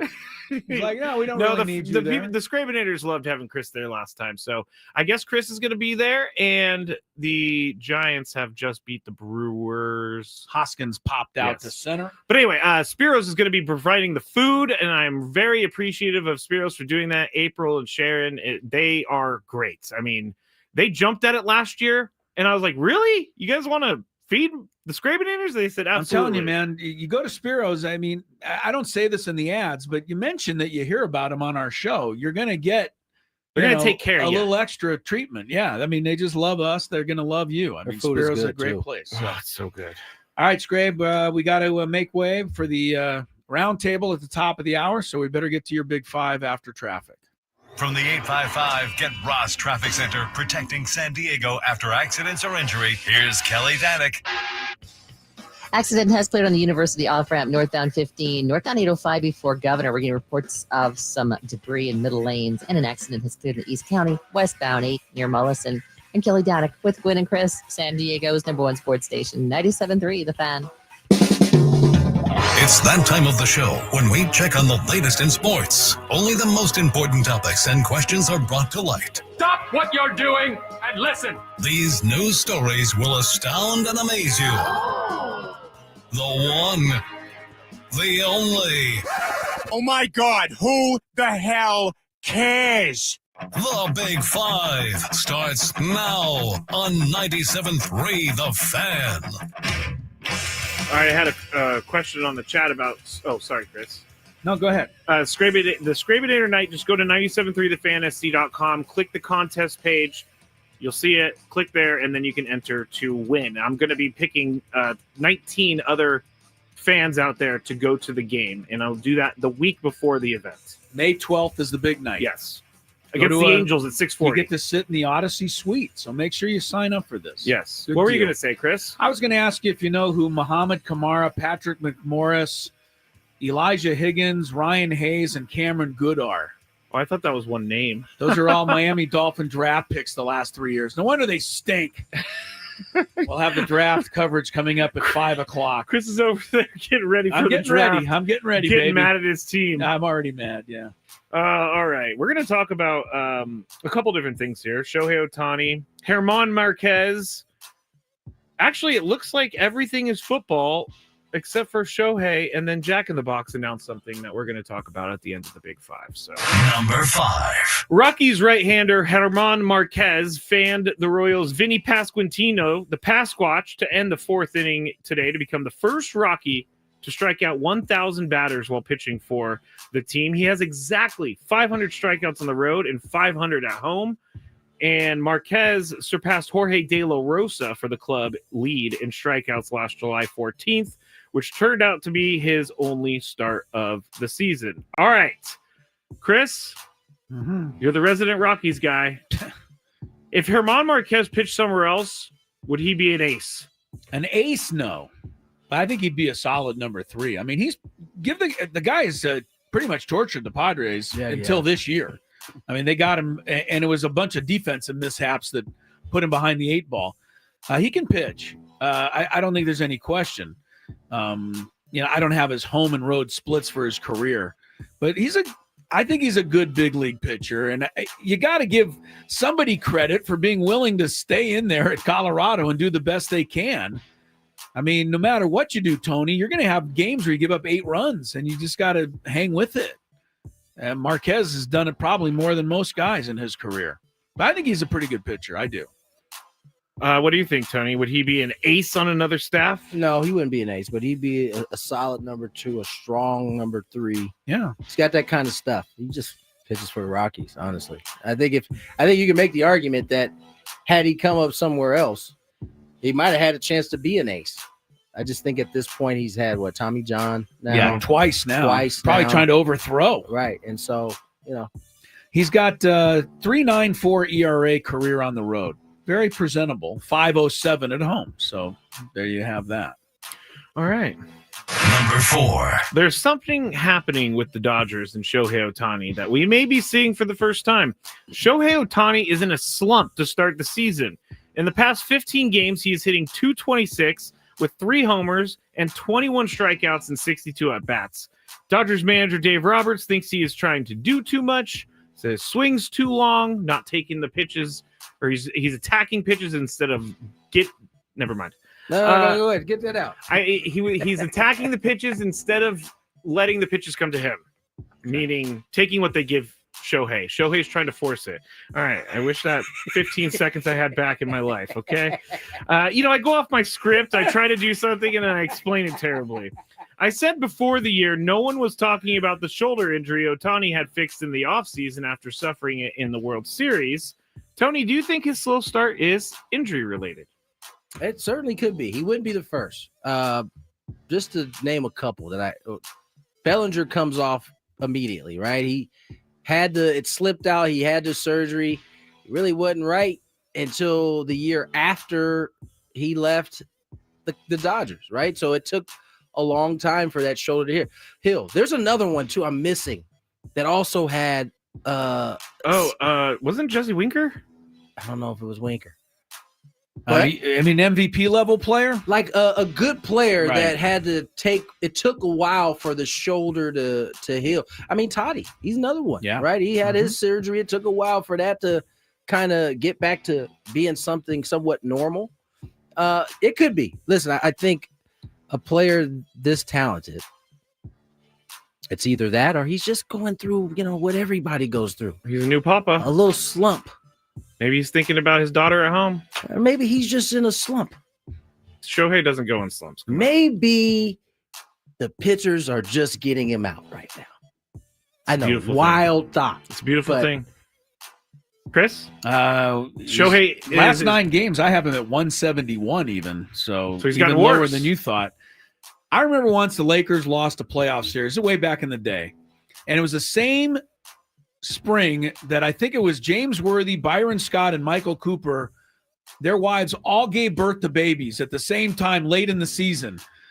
And after the season, it was brought up that maybe just all 3 guys are a little wiped out because they've been taking care of the kids. I don't think that's impossible, but I think it's more likely that his shoulder's bothering him. Yep, that's also a possibility. Then you go 4 for 21 and you start pressing. Doesn't everybody, even if you're Shohei Ohtani? Let's be real. From the time he separated his shoulder, he wasn't the same guy for the rest of the playoffs. I know he got his couple knocks. He didn't have a big World Series. He didn't have a really. big World Series. No. You go off season, you have surgery. It ain't completely back to normal yet. So Shohei will be fine. Okay. Says you. Number 3. Maybe he won't. You're going to be right because Shohei will be okay. George Kittle is not at a voluntary San Francisco 49ers practice. Good for George. Get your loot, George. Get your bag. He's not under obligation to attend, so that's not the problem here. Get your bag, Joe. You can take that for what you will. Get your bag, George. Some people have taken it as that the Pro Bowl tight end is holding out of voluntary OTAs while seeking a new contract from the Niners. The strongest indication of this was a report from the Athletics' Diana Rossini, who reported on Wednesday that Kittle wants to be the NFL's highest paid tight end. George Kittle then responded to that tweet saying, quote, "Your source is incorrect."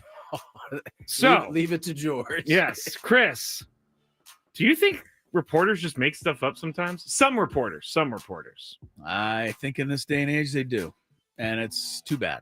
Do you think that she made this up? I don't. No, I don't. Where's she getting Diana it? Rossini, I think, has a credible enough name to not put herself in this position. For sure. And just say something that I think somebody told her, and she went with it without checking it, probably. But I think she at least felt she was right. You know who I think lies more than reporters is the sources. The teams lie. I think sources lie all We the talk time. about Is it for their own entertainment too? No, I think there's always an agenda behind why they're doing this. Are the 49ers saying this to get George Kittle in camp? Because I know that he wants a new deal. I certainly wouldn't put it past. It wouldn't be the first organization to do something like that. No, and the 49ers have done this in the past. 100% they have. They keep saying Brock Purdy's turning down contracts. Yeah, all these people, they leak stuff out purposely. Yeah. Because they know it's going to get said, and then the public opinion starts to form, and they maybe can get it on their side.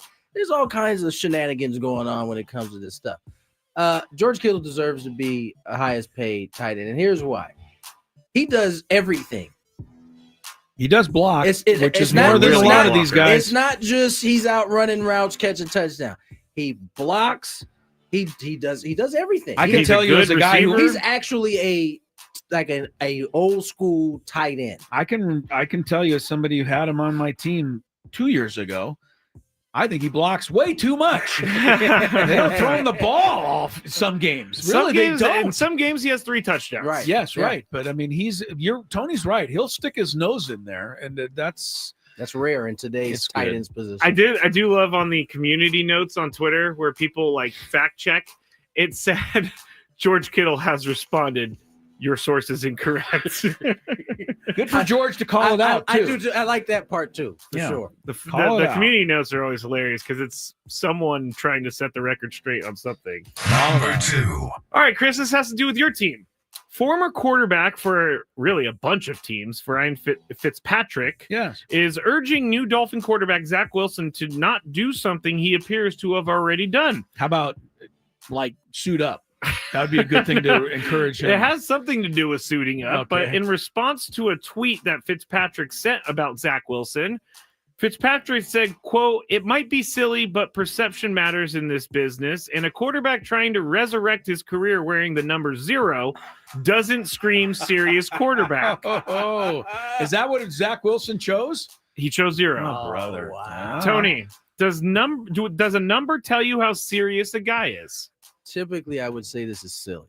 Yeah, but there's something maybe to this one. There may Who knows? be. I mean, the mere fact that Ryan Fitzpatrick is tweeting about it. Yeah. I don't know the inner workings of a QB room and how with football, how they appear, but 0 does seem unserious for a quarterback. I'm just off the rip, right? Like, yeah, I can't. It just doesn't make a lot of sense. Sounds like you're wearing it just to get attention. And why don't you play well to get attention? Did Cam wear 0 when they allowed it? I know he wore 1, but yeah, he was 1. But he never wore 0. I don't think so. The only 0 I remember is Olindo Marte. He was a kicker for the Dolphins. No, he was He was 0 and he was 0. Olindo. I'm gonna check and see. Is there a quarterback who wears 0? Not a quarterback. No. I think it's a defender. I Fitzpatrick's onto something. I think here. he might be too. Really, I really think he's like super smart. So I wonder if there's something extra that's going on in this. There are actually a ton of people who wear 0. Yeah, for sure. Now, but none of them are quarterbacks, though. Not quarterbacks, I wouldn't think. No, not quarterbacks. I think it's a bad look for a guy that can't afford a bad look at this point. Right. But the fact that this is the conversation that's about you right now is already kind of a problem. I mean, if you're Zach Wilson, you're 25 years old. You're about to play yourself out of the NFL. Yeah, but he doesn't seem to care. And I don't understand why Miami thinks they're going to be the ones to resurrect him. And he's going to get a chance to play because Tua won't make it. So he's got raw talent, Chris. Have they addressed that offensive line yet? Well, the draft is tonight. I will start yelling as soon as they don't draft offensive linemen. Yeah, I thought this was funny because Ryan Fitzpatrick, he's not afraid to share a hot I think it's take. a good call by Mr. Fitz. Yeah. Fitzmagic. Yeah. Number 1. All right, local company Jack in the Box announced plans earlier this week to close 150 to 200 underperforming locations as part of an aggressive financial plan called, quote, Jack on Track, which focuses on raising cash flow and paying down debt. Now, Jack in the Box also owns Del Taco. Jack on track. Jack on track. Jack in the Box also owns Del Taco, and there's no word on if these closures will affect Del Taco. If anyone out there was worried, as Chris knows, one of my dad's favorite spots to stop, Del Taco. Oh, really? Boy. Yes. Del Taco, French fries dipped in vanilla shake. I don't know Del Taco. Don't know why Del Taco, but they do it well there. You know what I do sometimes when I'm leaving a Padres game late at night? There's that Del Taco on the way to the freeway. You know what I'm talking about? I know which one you're talking about. It's right next to the It McDonald's. has the worst drive-through of all time. Easily. But I stop there sometimes. I get like a little cheesy roll-up or something, and I'm on my way. Good but for you. Here's the question, Chris. Where do you rank Jack in the Box on the fast food burger list? You're not going to like this. We're talking burger joint. Just burgers or the whole? We're talking about Jack in the Box, McDonald's, those type of restaurants. Right. Wendy's, Where do I rank Carl's Jack Jr.? in the Box? Yeah, you're not going to like it. It's Jack in the Box, the San Diego company. It's up the street. Last. Dead last. It is the Just last. hit my microphone. I know. It's the last fast food place I will go. Why? It would have to be the only place open for me to eat there. And the last time I ate there, because it was the only place open, was actually on my wedding night. Wait, you haven't eaten Jack in the Box in 30 years? Exactly. I don't like it. That's crazy. But There's a Jack in the Box right down the street. Lori and I got married. We drove after the wedding out to Malibu to stay overnight at a bed and breakfast. And it was midnight on a Sunday. Only place open was on the Pacific Highway in Malibu, a Jack in the Box. Crack, right and we ate there. And that wasn't the reason. I had just never liked it before. I don't know why Jack in the Box has never worked for me. So I rate them last. Interesting. Yeah. All right. Sorry. Tony, where do you rank Jack in the Box on the fast food burger list? You know, if you'd have caught me in my 20s, Jack would have been a much higher. Okay. I spent a lot of time at the old Montezuma campus over there. Oh, I would going to Jack in the Box late myself, night. too. It was always reliable. You knew you'd be able to. They didn't run out of things. It was perfect. Yeah, I know, but Los Panchos was right down the street. Panchos was over there too, but I was usually going to the Jack. Okay. Now, at the age of 42, it has slid down to the bottom. Yeah. The thing is, there used to be two dependables for me: the chicken fingers and the spicy chicken. Those two I could get all the time. Yeah, and they've fallen off a little bit. They changed the fingers. Oh, see, I wouldn't know any of this because I've not been there. I much like Chris now. If I'm starving, I'll make it well, work. Of course, if you have to. They still got the curly fries, but yes, I mean, let me give those let me give those a thumbs up. Those are quite tasty. Yeah. But if there's a McDonald's, a Wendy's, pretty much automatic. Yeah, I'd probably say it's above King. It's above I was Burger just King. about to say because people are saying that the Whopper is underrated, which I've like never the heard that. Whopper. I take a Whopper. I'd probably take Jack over Burger King. You would? Okay, I would not. Sorry, Jack. I'm giving you the honest answer. What can I tell you? You know, somebody has to rank last. You know, there was something about me in my drinking days. Going to a Jack in the Box and just getting those tacos. I think it's just alcohol and Jack. Like they just go together. They mix. They mix. Well, some crazy things happen at Jack in the Box late at night. Maybe the fact they haven't drank in 20 years is why Jack's down there. Then you know, good night at San Diego State, a little cask and cream, and then then they get a little taste for some chicken fingers. I honestly think at San Diego State, I only drank so I could eat Los Panchos at 2 a.m. I think that was the only reason I drank. Didn't care about anything else. Is it 2 o'clock yet? I want to go to Los Panchos. The thing about Los Panchos, that line at 2 a.m. used to be. Well, it was another party, though, Tony. You could meet a bunch of people while you're waiting. There was a Los Panchos that is the shape of a train up in San Marcos. And I did not know. Drunkenly used to go in there and go, choo choo. They're probably like, here's that guy again. Drunk guy again. Choo choo. Hurry up and give him his food so we can get out of here. That's a good finish. Big five. All right, tomorrow we're on at 2. Tony will be at the stadium. We'll prepare for the game. Next, though, it's the Padre Roundtable. Stick around. Then NFL Draft starts at 5.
car. I know my car's going to smell amazing. Speaking of royalty, we have. And he got $2 million in coverage for around $2 a day. It's all online. No medical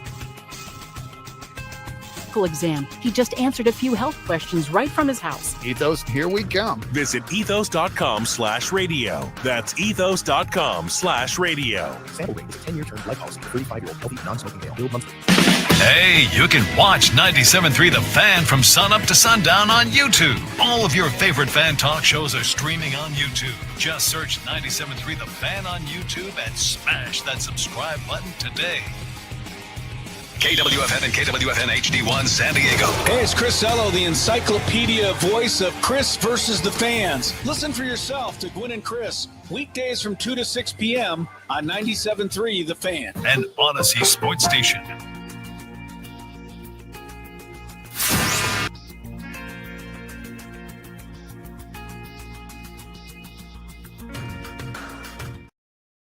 You want anything? No, thanks. Listen up, Friar Faithful. Whoops. No. Why is it not? There we go.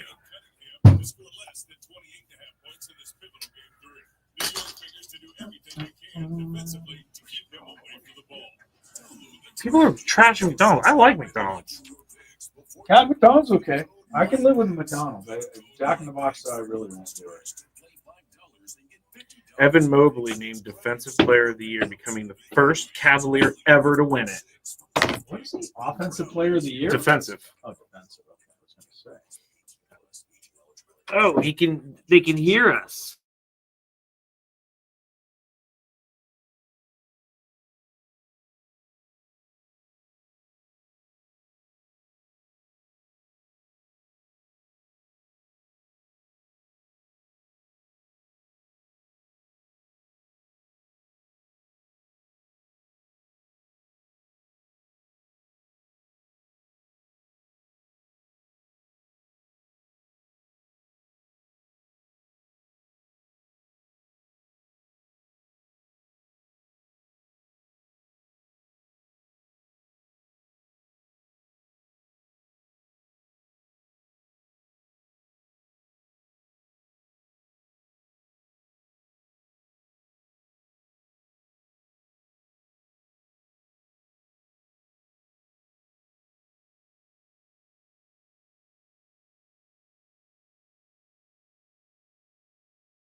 .3 The Fans Padres Roundtable is on the air.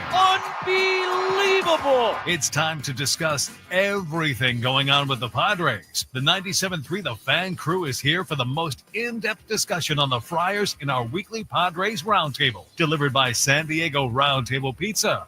And now, here's your host, Ben Higgins.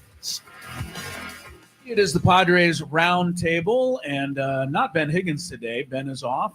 Chris Ello, I'll try to do my best impersonation of Ben today, hosting today's Padre Roundtable, brought to you by our friends at Roundtable Pizza.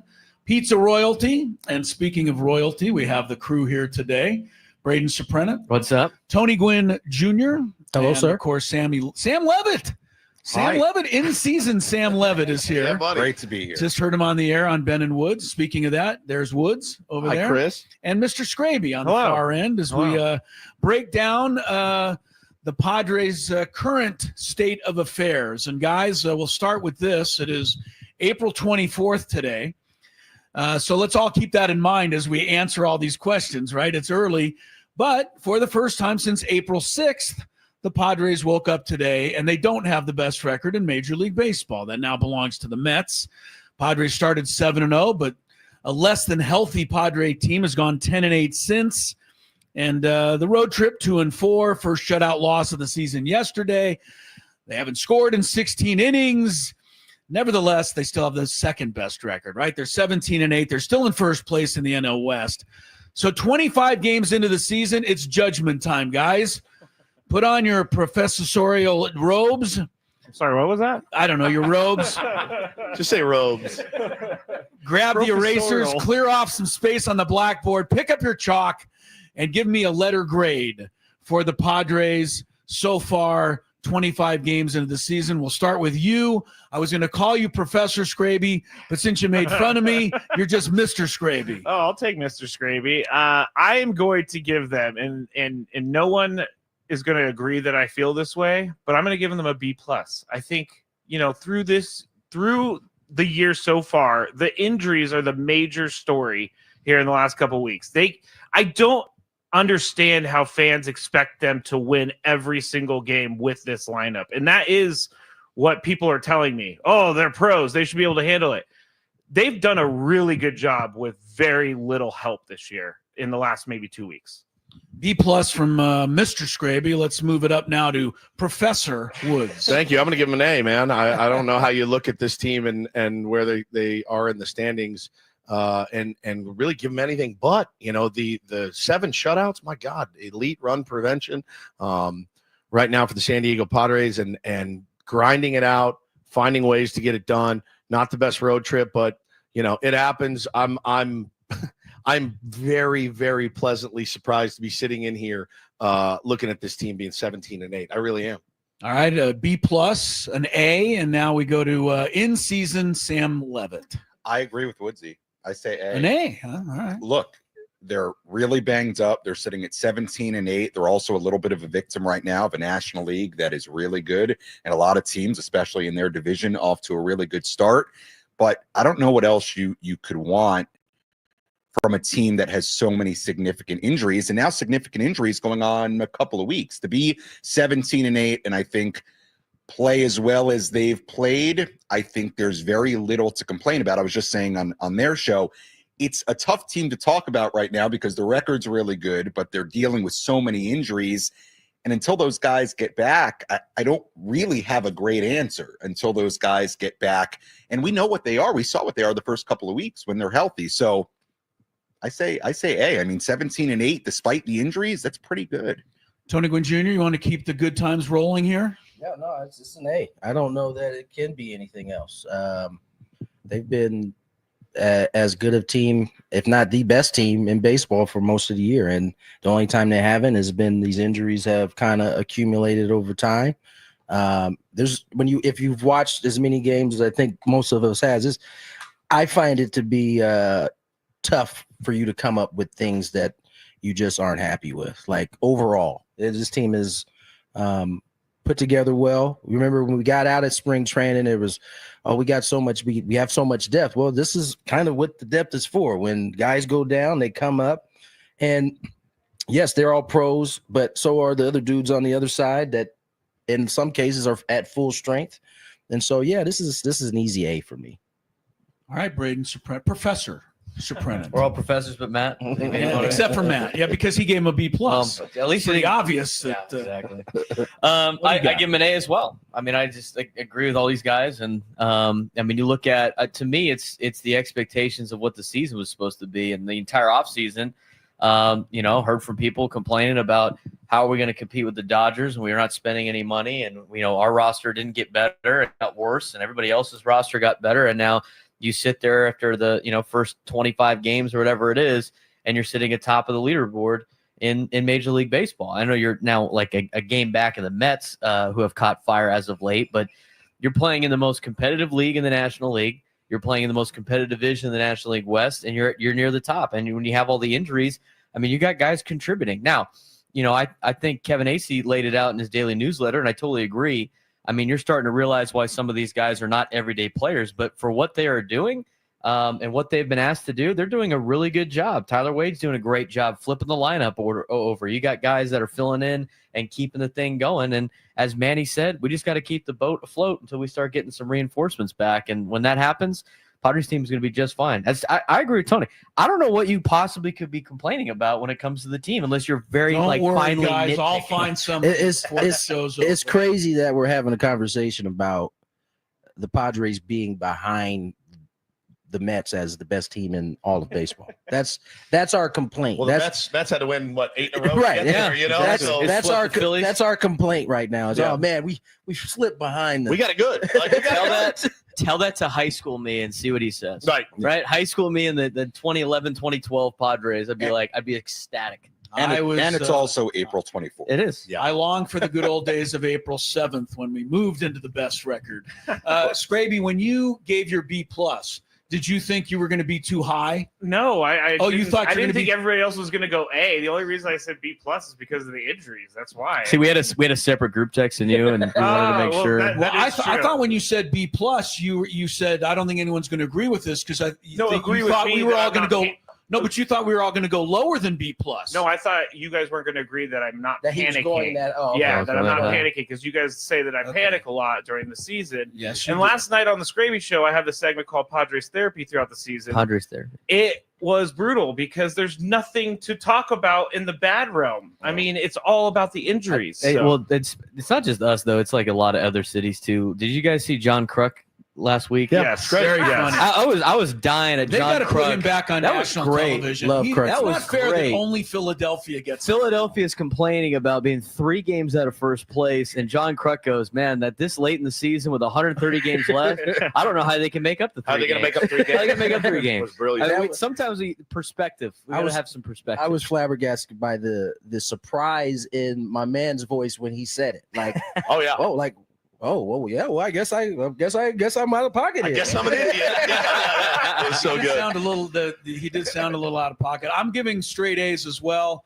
17-8 factors out to 102 plus wins, which would be a club record. So let's keep that in perspective, even though they finished the 2-4 road trip. All right, let's keep the good times going. And you mentioned it, Woodsy. Tuesday's shutout over Detroit. They're 7th in 24 games. The last team to do it was the 92 Braves. You got to go back 30-plus years. They had Smoltz. They had Glavine. They didn't have Maddox yet. Maddox won the Cy Young that year, but he was with the Cubs. That 92 Braves team did go to the World Series. And Padres ERA tidy 2.92. Nick Pivetta has been incredible. Right? 1.20, the best ERA through 5 starts of any Padre pitcher ever. And here's a guy that everybody passed on in free agency. So, Woodsy, start me off. How good is this pitching really? What's realistic going forward? And what's realistic for Nick Pivetta going forward? I mean, he's pitching like one of the best in baseball right now. Supreme amount of confidence, really nice pitch mix, fearless, really fearless out there. And the thing is we've done so well. And again, with Dylan Cease not even really getting on track yet, looking better. Certainly we just had Eno Saris on, and he was like, don't worry about Dylan Cease, man. Do not worry about Dylan Cease. And when Eno tells me not to worry about somebody, I don't. And when he tells me to worry about somebody, I do. So it's been remarkable to watch. And to watch these guys go out in the bullpen. I mean, I know a little hiccup yesterday, certainly, but they've been so good. ERA rose to 1.7. Exactly. I mean, it's just been having Jason Adams, he's the best 8th inning guy. Having Robert Suarez, he's the best closer. Makes the game shorter for Mike Schilt. Makes the game easier for those starters, knowing I can be free. I do not have to do too much. I've got backup. Like, I can go out and pitch my game. And if they get me, they get me. And it's just been really incredible to watch. I knew they would be solid. I didn't know they would be this good. Sammy, what do you think about the arms and what's realistic going forward here? I think it's been awesome. Michael King is coming into form, obviously. Pavetta's been great. And what I like about Nick is that he doesn't seem too caught up in the start. Like he I think, realizes it's a really long season and there's a long way to go. But I don't know how, from an outsider perspective, you can't be really excited about what he is. I mean, the stuff is great. That sweeper, the hook of a curveball, the fastball that seems to get on the hitters. It seems real what we're seeing from Nick Pivetta, and we have seen the Padres and Ruben Niebla do this with other pitchers, whether you want to talk about a Michael Wacha, a Seth Lugo, list goes on and on of guys, Michael King in that category as well, of guys that come here and seem to find another gear. And I feel like that's what we're seeing early this season in Pivetta.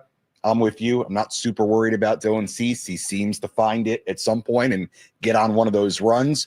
With Randy Vasquez and Kyle Hart, certainly more unknown what you're going to get from those guys day to day. But much like we've talked about with the offense, I think it's about maintaining until hopefully Yu Darvish gets back. Obviously, you're still going to have somebody in that fifth spot. But when you have a top three with the potential of Cease, King, Pivetta, hopefully Yu Darvish is good when he gets back, that's a great four. And the bullpen, I mean, they've been unbelievable. Unbelievable. And when you have a pen like that, I mean, that is such a major problem for so many teams that can unravel a season when you don't have a solid bullpen. The bullpen has been tremendous, and it's a huge reason why this team, why their record is what it is. What have you seen from Pivetta that you've liked, Tony, so far?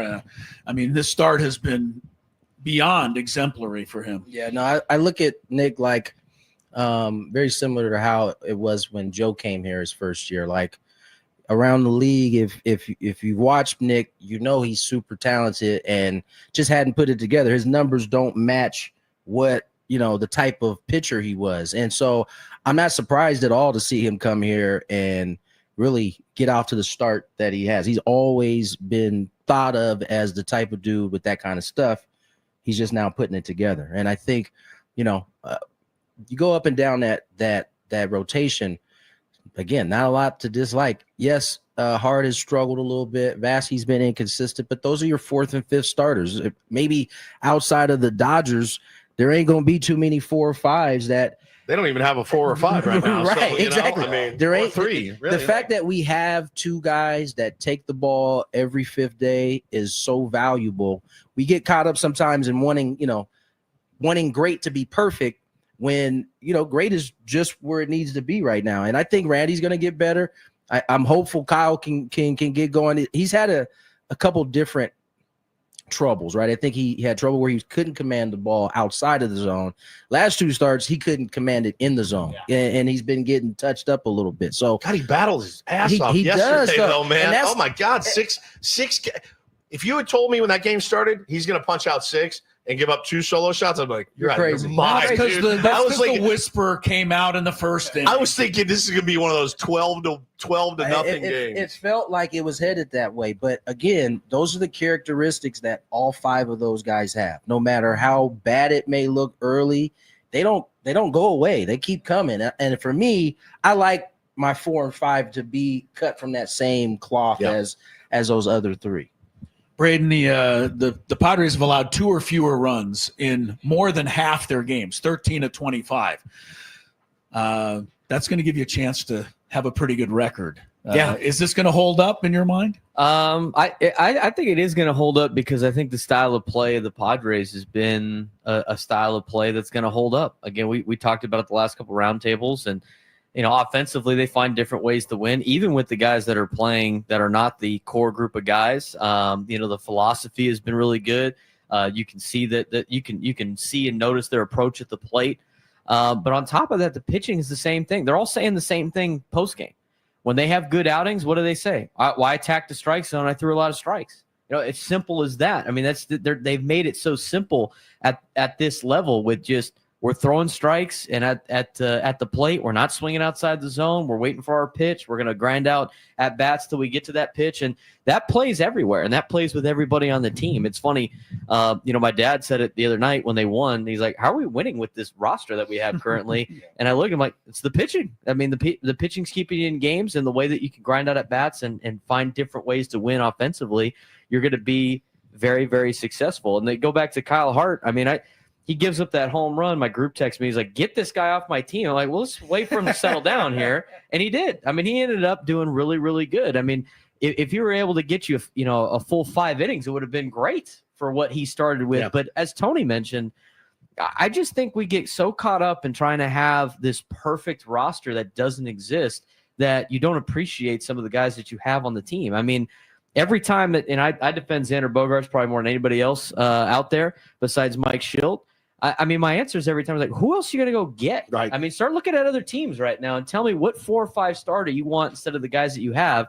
They're giving you everything they got. If they're not giving you the effort, fine. Then we could say something there. But with Kyle Hart's story and what he's been able to do, I mean, I thought him bouncing back yesterday was great. I mean, he gave you an opportunity to win yesterday, and unfortunately, the guy on the other side only gave up 2 hits. Both to Jose. He was unreal. He was so good, man. Changeup was awesome. People got upset that the Padres had 3 pinch hitters in the last days. Guys, it's a getaway day. It's April. It's over. Like there's 162 of these things, and you got to realize it's not the NFL. It's not NFL Sunday, man. It's just sometimes you just go, you know what? You guys played well. We'll see you next time. When Manny is praising a pitcher after a game, because it's rare. Yeah. I mean, and hitters will not be like, man, that guy was awesome. They won't say it. They will not say it. And when Manny's like, hey, that dude was great, and he was moving the chain, everything was down.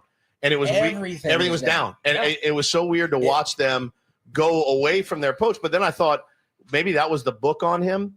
Attack him early, and you can get to him, rattle him, because they were attacking early. They just couldn't hit anything because nothing was above the knee. I mean, it was just cut the thing in half. It was crazy. I think another thing about this start, which I think is impressive, like you mentioned it, Braden, yesterday was the anomaly where and the final score ended up being not really indicative of how tight the game was for most of it, right? It was 2-0 for most of the game. They're in these games. They're not getting blown out, right? You look at the losses. I mean, until yesterday, 1 run, 2 runs. Yeah. Consider this. I said this yesterday post game. Their last 8 games, they scored 10 runs on that Monday game against the Cubs. The 8 games since then, they've averaged 2.5 runs per game. They haven't scored more than 4 runs in their last 8 games.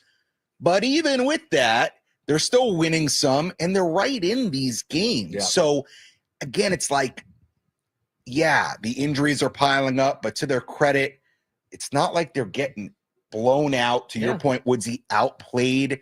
They're in these games, and that's a lot because of the starting rotation, no matter who it is in the bullpen as well. And outside of the Rockies, I don't care what those teams' records were at the time. Yeah, all of them have been solid teams. Yeah, Astros were way more solid than their record show. They just won 3 straight. Right. Braves are playing better. Way better. Braves are starting to play better. Like. All the teams, with the exception of the Rockies, and that's no disrespect to the Rockies out there. Oh, you can disrespect. That is the worst team they've played, and I think, given that, it's probably one of the tougher starts to a season in terms of the types of teams. Cubs are good, man. The Cubs are really good. Detroit is good. That team's really good. That was one of the best teams in the American League, standing wise. All right, Ben does a better job of reining you guys in. I got to bring you back. Remind everybody you're listening to the Padres Roundtable, commercial-free Padre Talk for an hour, brought to you by Roundtable Pizza Royalty. All right, let the good times slow down for just a half a second. I got 3 things I want to throw out there. And I don't necessarily look at them as negative. I look at them as these are facts through 25 games. Number 1, home road splits for the Padres pitching, which we just talked about. 12-1 at home, 1.30 ERA.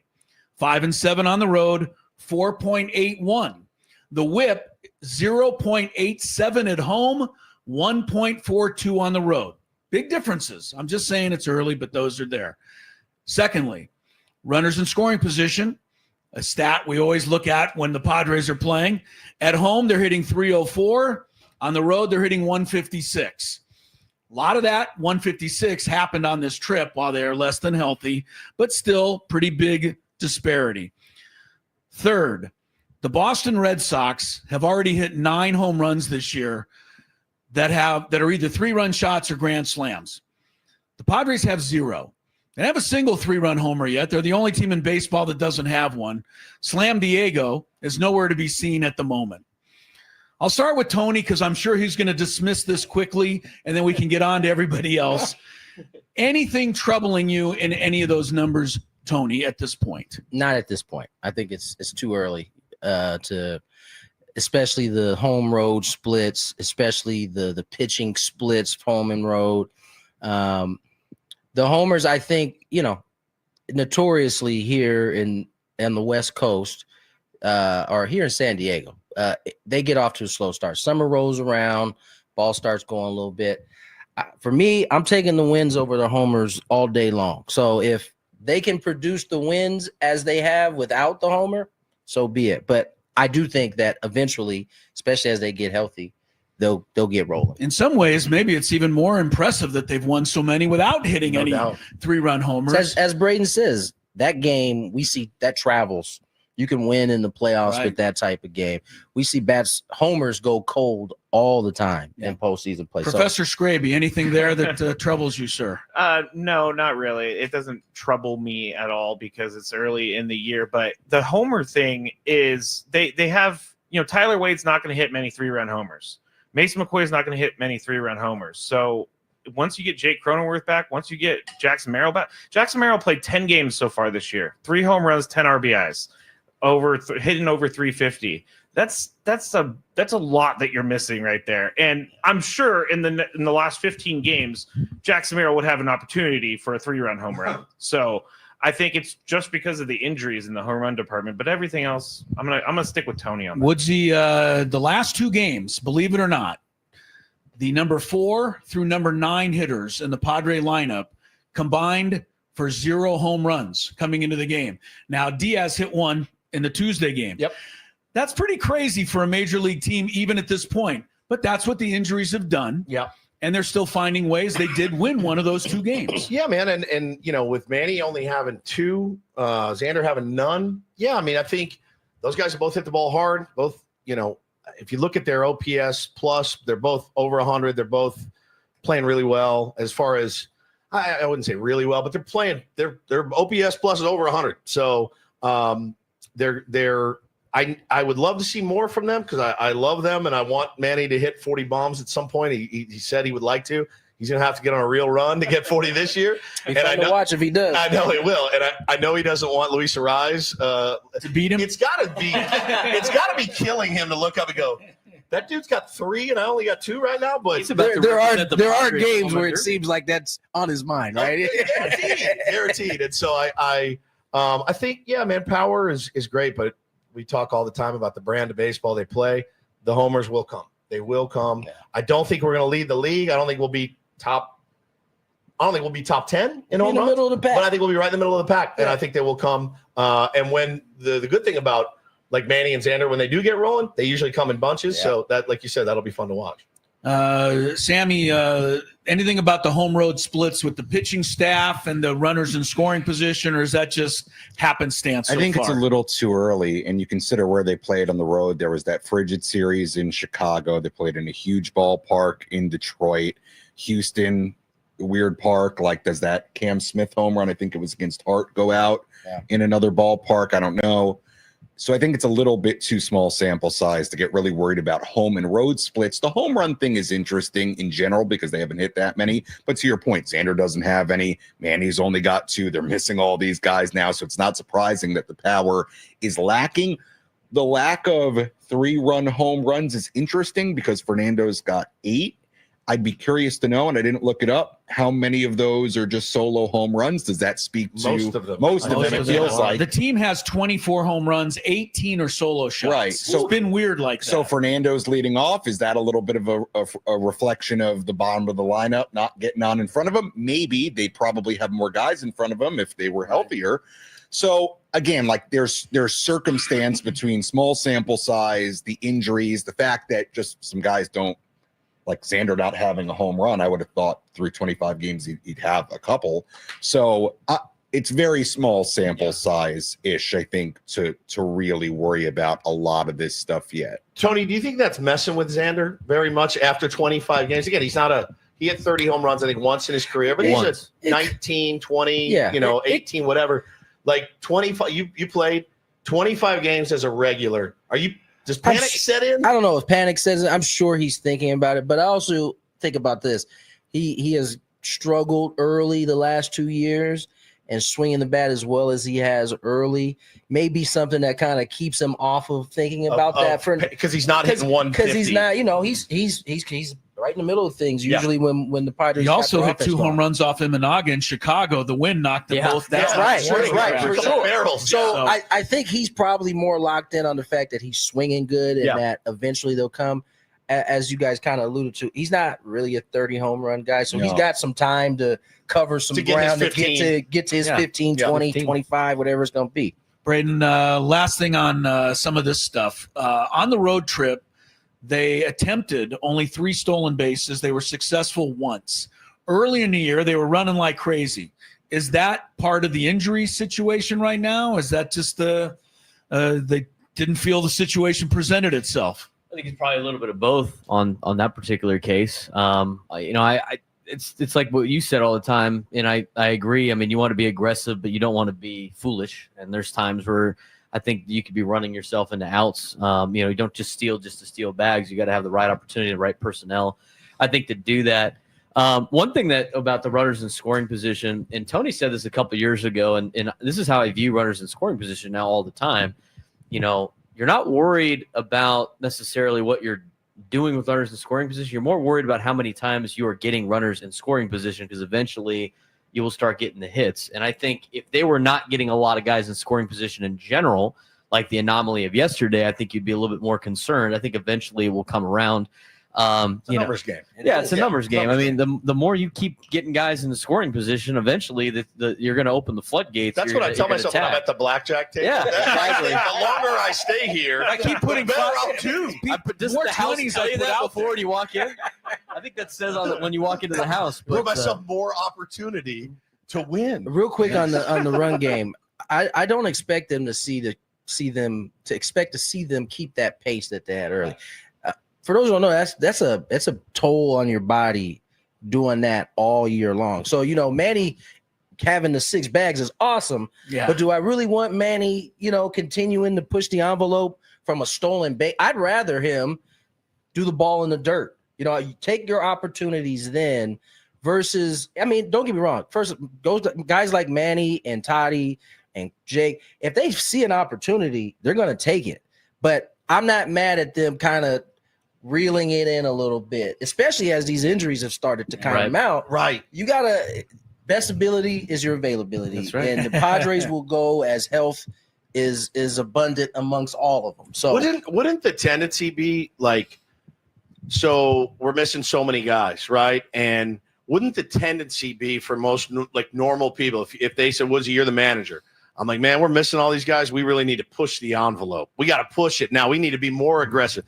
We got all these hamstring injuries. I know, right? Let's make them run a little bit more. And I think, but I also think the flip side of that coin, if you're Mike Schilt, is like, I can't have outs on the base pass right now. Like your margin for error is so much smaller with all those. So guys. I kind of get it. I kind of get the more conservative approach right now with so many guys being banged up. And I think your natural inclination is like, we're 4 men down. We got to push. We got to keep pushing, and keep grinding, and keep stealing bags and moving guys over. And I think they've gone the other way. And it kind of makes sense to me. Like, I cannot have guys getting thrown out on the bags. I just can't, because we may not get another guy. I mean, in scoring position. Toddy got thrown out. All right, that's what I wanted to bring up, because I got crushed on the internet. You should have gotten crushed for that. I got crushed for it. What did you say? I said if you're gonna be okay with aggressiveness when it works, you have to be okay when it doesn't work. Well, and here's the thing. Difference between aggressiveness and okay, here we got the baseball people all of a sudden. I'm so much smarter than this guy. Well, I know strategy. Who's saying that? Nobody's saying that, bro. No, my reasoning was it's game 25. It was the first inning. I know it's a cardinal sin to make the third out at third base, but if Fernando, if Fernando wants to go, if he makes it, everybody's cheering it. I know he was already in scoring position, but I don't think it's that crazy. No one is like, Nando, shame on you for taking third. It's just a deal where, hey man, you taking that spot, you're gonna take that chance. We like to see you get. You better make it. Right. I mean, that's fine. That's common fine. across the board. But if Fernando wants to try a steal base in the 25th game, he's in not the first inning of a getaway day. He's not fine with it. He's not being stopped from doing it though. No, like he can still have his opportunity. And if he makes it, great. I get fired up because awesome. I get the people who are like, well, you just don't know ball then. What a difference a year makes, though. By the way, I mean, think about how bad the Padres have been at home, and it's now almost completely flipped. 12-1, yeah. 12-1. The Mets, by the way, have the same 12-1 home record. So they got some voodoo magic working right now. Everything's working for them. They're going to get healthier. I believe the catcher Alvarez is due back. Yeah, and if Jeff you McNeil, if you look at the names in their rotation, I have no idea how their team ERA is so low. They're way lower than the Padres. It almost like feels, and with David Stearns there, like kind of feels like the Brewers, where it's like, who are these guys? And great job. So we'll see. Again, it's April 24th. Right. So. All right, time to rein you in while Tony looks up the rotation and reminds you that you're listening and watching the Padre Roundtable, brought to you by Roundtable Pizza. We are pizza royalty. Joey Lucchese still on that team? Did you want to? No. Kodai Senga hasn't given up a run all month. Clay Holmes is right, but he's transitioning to a starter. Tyler McGill. Look how well that played for the Padres. Yeah. I mean, Canning, McGill. We saw him. I think it's pretty good. Twice last year, and he did. Maybe I'm not giving him enough credit. It's just they don't have, and kind of in a similar way to who we just finished playing the Tigers, right? You don't know very many of those names outside of Skubal, but those dudes, when you watch them pitch, it's like nasty. Okay, yeah, they're disgusting. And their bullpen too. I think the Mets kind of have a similar thing with their pitch with the rotation. Man, the Mets ERA is a half run lower than the Padres, which is really saying something. All right, guys, we've loved the Padres start. I think that's pretty clear. We're all pretty happy about it. And as Tony said, you have to really search to try to find something. And I dug pretty hard to find those numbers that brought up. Let's take a little break from Padre talk for today's roundtable draft. Now, this was invented by our usual host, Ben Higgins. I'll give you the subject. Everybody chooses one. You can't repeat somebody else's selection, but I don't think that's going to come into play today because there's such a large pool of possibilities. But here is today's question. Name a great Padres player or one of your personal favorites who is hardly ever mentioned anymore. Name a great Padre player, obviously from the past, or one of your favorites that is hardly ever mentioned or talked about anymore. Is there a certain amount of time they've had to be a Padre? Or I don't think there's any qualifications. Okay. That can be anybody you think was a great Padre or somebody that you just loved. Talked about anymore by whom? Just you don't hear the name mentioned. All right, I need an example. Somebody you want to start with yourself? Yeah, what's your example? Oh, okay. Yeah. All right, I'll go first. My guy, I have a few choices, but I'm going to go with one of my own personal favorites who doesn't get mentioned ever anymore, Ed Whitson. Eddie Whitson. Yes. Ed Whitson is the fourth leading victory guy in Padre history with 77. In 1984, when they went to their first World Series, Whitson won 14 ball games and helped them get there. But Tony knows why I chose him. Skraby's heard this story as well. In 1984, I was a Cub journalist for the UT, and one of my jobs was to go down to the dugout each night in the fifth inning and pick up the film from the photographers and bring it back to the newspaper to be developed. I was wide-eyed. Man, I'm going down to the Padre dugout, Major League Baseball, incredible. My first time I did it, Ed Whitson was on the mound that night. As I walked down the tunnel in the bottom of the fifth inning while the Padres were batting, there sitting in a director's chair in the tunnel, smoking a cigarette, was Ed Whitson, who was actually pitching in the game that night. Makes sense. Welcome to the 80s. Welcome to that was my welcome to the majors moment right there. I was like, oh, okay. Mucho stress. These are real people, you know? But anyway, Ed Whitson's my guy. That's what I'm talking about. Okay. Somebody nobody's even mentioned for a long, long time. Chris, you were doing this in 1984? Believe it or not, yeah. I was in grade school. I got a job at the UT as a kindergartner, so it was nice. You were a 35-year-old kindergartner? 35-year-old. Oh man. You know, I'm not going to you for a selection. He just forfeited his draft pick. You just forfeited your draft pick to the Tennessee Titans. Pulled the Minnesota Vikings. Didn't get it in time. All right, whoever wants to. I'll just start with you, Skraby. I'll go because I met this guy a couple weeks ago. He was very nice, and his name is Archie Cianfrocco. Archie Cianfrocco. Good name.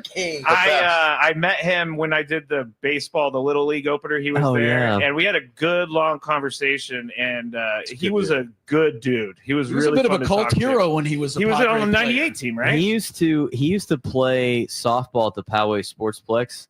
He lasted about 3 games, and he booted 2 balls. And he got ridiculed senseless. It's a lose-lose for those guys. The hell you guys was out of there. That's another answer as to why. That's why Tony never plays. He also hooped in a men's league for years. Really? Like every year. Sports Recently, junkie. I think he stopped, but I used to see him in those That's in awesome. those leagues all One of the my time. favorite fantasy camp instructors, the great Archie Cianfrocco. I'll go next, and I'll give you another one. Go ahead, Woodsy. It's your turn. I gotten a chance to play for him at fantasy camp twice, and I know he's made some Padre fans mad over the years, but I think he's back in the good graces. That's the great Tim Flannery. Just one of my favorite human beings of all time. And I got to coach his grandson, so he would come to my games, and I was texting with him actually this morning. I love him. He's just the greatest. And the way that he played, it sticks out, because he didn't have all those natural, all that ability. He's one of those, like, leave it out on the field every single night he played. So I've always admired that about him. And I love that. He's your guy. Tim Flannery was at bat for one of the most famous plate appearances, I think, in Padre history, as he was the one who bounded the ball between the legs of Leon Durham that set up the big inning in Game 5 of the '84 playoffs. So, all right, Tim Flannery gets a mention. Archie Cianfrocco, Ed Whitson, Sam Levitt, your turn. I really came of age as a baseball fan in the 2000s. So I look at those Padres teams in the mid to late 2000s, good teams that went to the postseason, and I feel like I hear a lot about '84. I hear a lot about '98. The Jake Peavy era. Trevor, obviously, Tony Gwynn. One guy that I think about a lot that spent a lot of really good years with the Padres during the 2000s, Brian Giles. I think about Brian Giles. I think about like that crouch down stance from the left side, like hanging over the plate, could really hit. Was a Padre, a good Padre for a long time, part of really good teams from El Cajon. Brian Giles. I don't know, maybe it's just me. I feel like I don't hear a ton about Brian Giles, considering how long he was a Padre and part of really I think the thing that teams. sticks out for me with Brian Giles, Tony will agree, is his fashion sense. Lack of. That's what I was referring to. His pranks he would do down there. He was a crazy prankster. He was a wild back one. in the day. He was a wild one. All right, Tony, who you have here for this subject? This is a really tough one for me because I got a lot of history with these guys. I'm gonna mention him because I saw him last homestand. Chris Gomez. Hey, Gomez. Go. He is he's now a high school baseball coach. His team was out here playing in the Lions tournament just last week or last homestand. So I got a chance to see him a little bit. He was mad. You gotta remember, leading up to the '98, the Padres were supposed to be good for like a 3-4 year span. And I just remember when he came on to the team, when the Padres acquired him, he was like the first shortstop we had a long time that was like really good defensive. Like he didn't make any mistakes. And he always seemed to come up with a big knock in that 98 time frame, that 96 to 98 time frame. I think he fit the kind of the San Diegan way, quiet, just went out and did his job, showed up every day. He was a good one. Chris Goldman. I like that because I think when you think of Padres shortstops of days gone by, Ozzie Smith, Gary Templeton, Khalil Green, there's a lot have come to mind before Chris Gomez, and maybe Chris Gomez should get more credit. He was on that World Series team. All right, Coach Soprenet, we've left it up to you. You can't choose any of the ones we took. I hope we didn't steal yours. I was about to say Khalil Green, but I just off like three. I mean, for me, like playing middle infield as a kid, like Khalil Green was like everybody's fan favorite in town for a long time. I mean, during some interesting Padres years, to say the least. So it was either going to be him or Mark Loretta, just because I played second base I love as Mark a kid. Loretta. So, I do still think like Khalil gets some type of recognition, but I feel like it's been so long now since we've really talked about Khalil Green. So I'm actually going to go with Mark Loretta. I changed my mind. I'm going to go with Mark Loretta just because of I remember his walk-up song would be Lowrider, and they'd play that in the ballpark all the time. He had a really good Padres career, and was probably after Tony's dad stopped playing. And I've told the story growing up. I mean, you had like a bunch of you just like had a brand new roster like every year. Yeah. And so like for a long time, my favorite player was Mark Loretta, and then once he left, I just went back to my all-time favorite player is Tony Gwynn, because there was just a random player. There's just a new team every year. So until that point, it was Mark Loretta. So that's what I'm going to go with. Even though I know he works for the front office now. Well, he's such a class guy. Yeah, anybody who's spent time with him dude. since his playing days. He's also behind your dad as the number 2 hitter in Padre history. That's right. The 314 career average. So good on you, Mark Loretta. He sent his kids to Cathedral too, so a little biased maybe. What's this? He sent his kids to Cathedral too, so maybe a little biased. Oh, there it is. Should have known that was going to sneak into the go. show somehow. This is the Padre Roundtable, brought to you by our friends at Roundtable Pizza Royalty. All right, guys, with the good start for the Padres, don't want to get ahead of ourselves, but I would think come trade deadline, I mean, it's already going through our minds a little, isn't it? They already had a preview of it, like an early preview. Right. I mean, I think the Padres are going to be buyers, it looks like, certainly. All right, you can only get one position covered.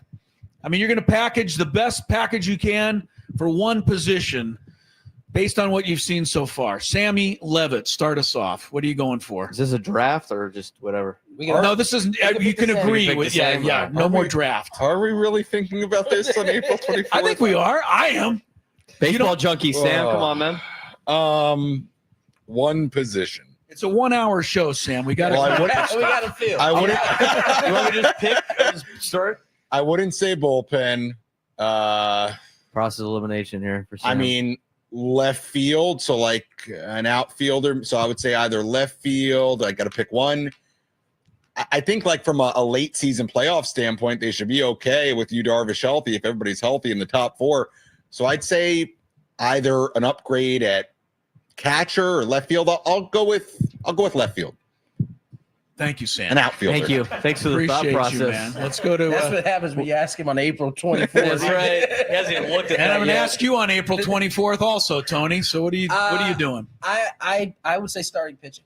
I would say that because and listen, I'm hopeful that you gets back and is right, but I think you got to have a contingency plan for that not happening. And so you're already down Joe, likely for the year.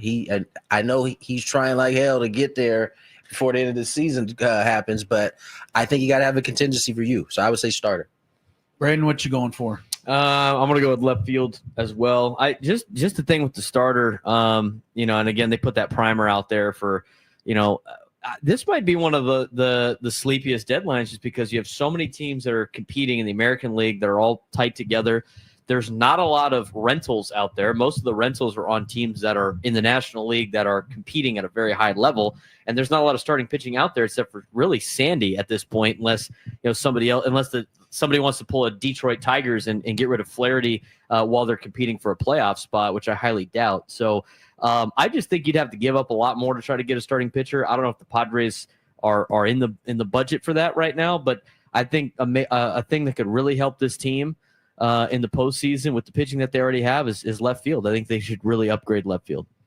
All right, I'll go with starting pitcher. You mentioned Sandy. Did you mean Sandy Alcantara? Yes. Okay. I think they need somebody like that as well. I agree with Tony. Vasquez is going to drive me absolutely crazy if he doesn't start throwing a few more strikes. I mean, 56% strike to ball ratio, and Yeah, it just drives me nuts. I'd rather give up hits. And I think it may drive Mike Schilt crazy before too long. It didn't look like he could wait to get out there the other day to get him off the mound. But maybe hopefully that was a hiccup for him. But I still think they need one more starter. Scrabe. The catcher position does worry me a little bit, but I don't know really what's out there in form of a deal. I mean, finding a catcher a good catcher, defensive catcher that can hit is not easy to find. So I'm going to go with greedy. Left field. They're unicorns. Just greedy. Yeah, you have one. His name's Ethan Salas. You got to wait. No, that's true. That's true. Unicorns. But I'm just going to go with the left field position. All right, GM Woods. I feel like, and we have AJ Preller on tomorrow at 8, so I'm sure he'll be Ask him the happy. same question. He'll probably Ask already the be same looking question. ahead. Yeah. He'll be happy to divulge their plans for a few months from now. That's one thing I do know about AJ Preller. He's got a list somewhere out there. He's very transparent. He's got a list. Yeah, he'll probably give us his list of 10 to 12 targets. Get his big board for his draft too. By position. Man, look, every year we say can't have too much starting pitching. No. You can't. And it's weird because we saw what Dave Roberts did last year with the Dodgers. They won the World Series with 2 starters and an elite bullpen. And I looked at that and I went, that is outside the norm. Now, 3 MVPs at the top of your order doesn't hurt. One of them didn't hit at all in the World Series. The other one had a broken ankle. They still managed to get it done with 2 starting pitchers and then really, really the bullpen. And look at those guys now. All those guys are hurt. They shredded themselves to win that World Series. But I typically how it goes. It's typically how it goes. And I look at the Padres right now, and yeah, man, like I don't think Oscar is it yet in left field. Tirso maybe, given some more ABs, but I think a starting pitcher for me always, it just makes me feel better. I sleep better at night.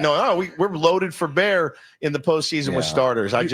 It just is such an easy, low-hanging fruit answer that I'm like, starting pitching, man, you can't go wrong. AJ Preller will not get roasted by any media for going out and getting a better starting pitching option at the deadline. Woodsy brings up such a good point about the Dodgers and how they did it and those guys being banged up. It was the same thing with Cleveland. Remember, they only had a couple starters, and they shredded those. Now, they ended up winning the World Series. They lost, but a lot of those dudes for the next few years were either hurt, couldn't get right, or weren't pitching well. Clase this year, they used him. He imploded in the playoffs, and look at him this year. I mean, it's just there's one team I look at though, and it's the most interesting team in baseball as far as I'm concerned. It's the Baltimore Orioles.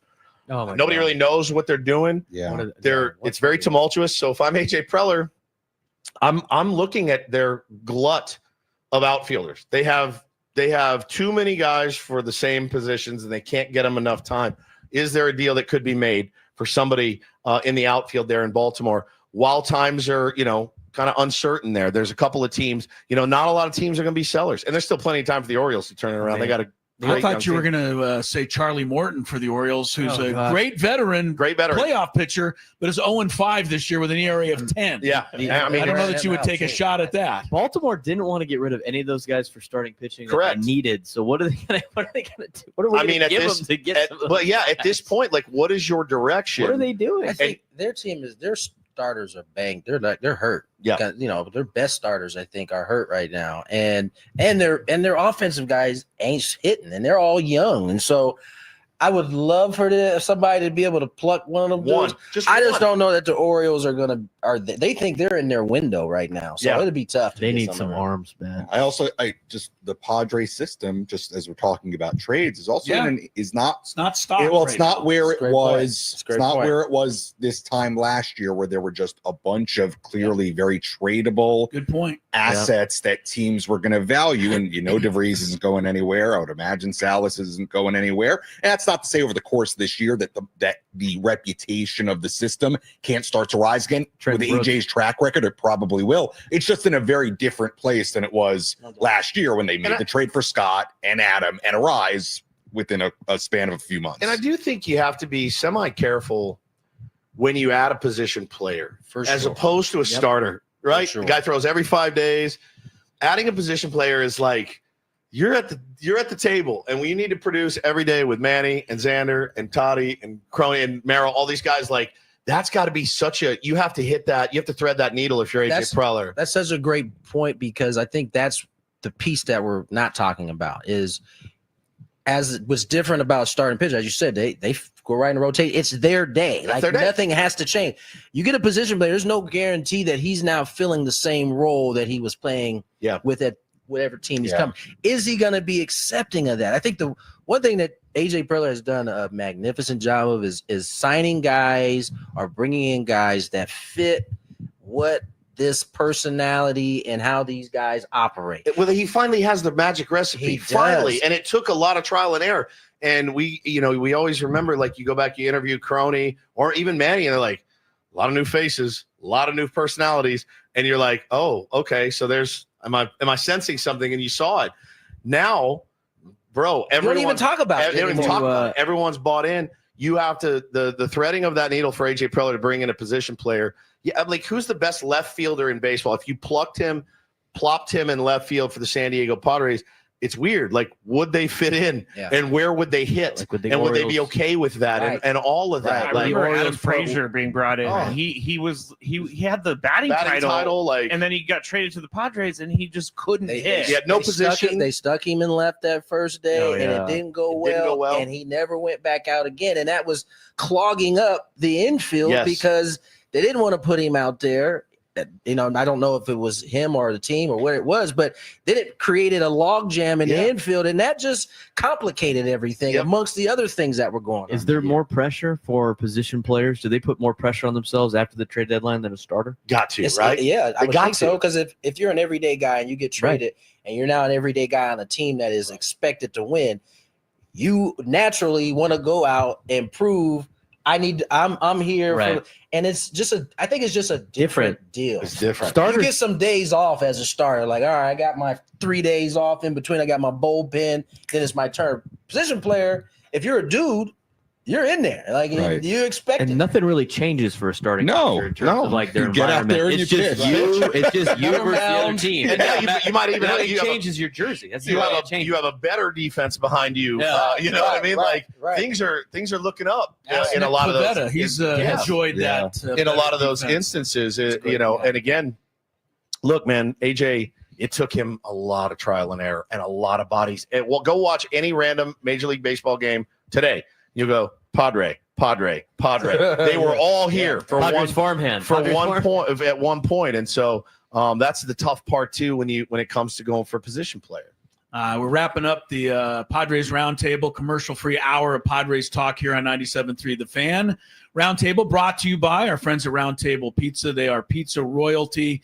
I think we have a minute left, maybe 2. I had a 7th inning stretch question, but now we're in the bottom of the 9th, so we're not going to take our stretch.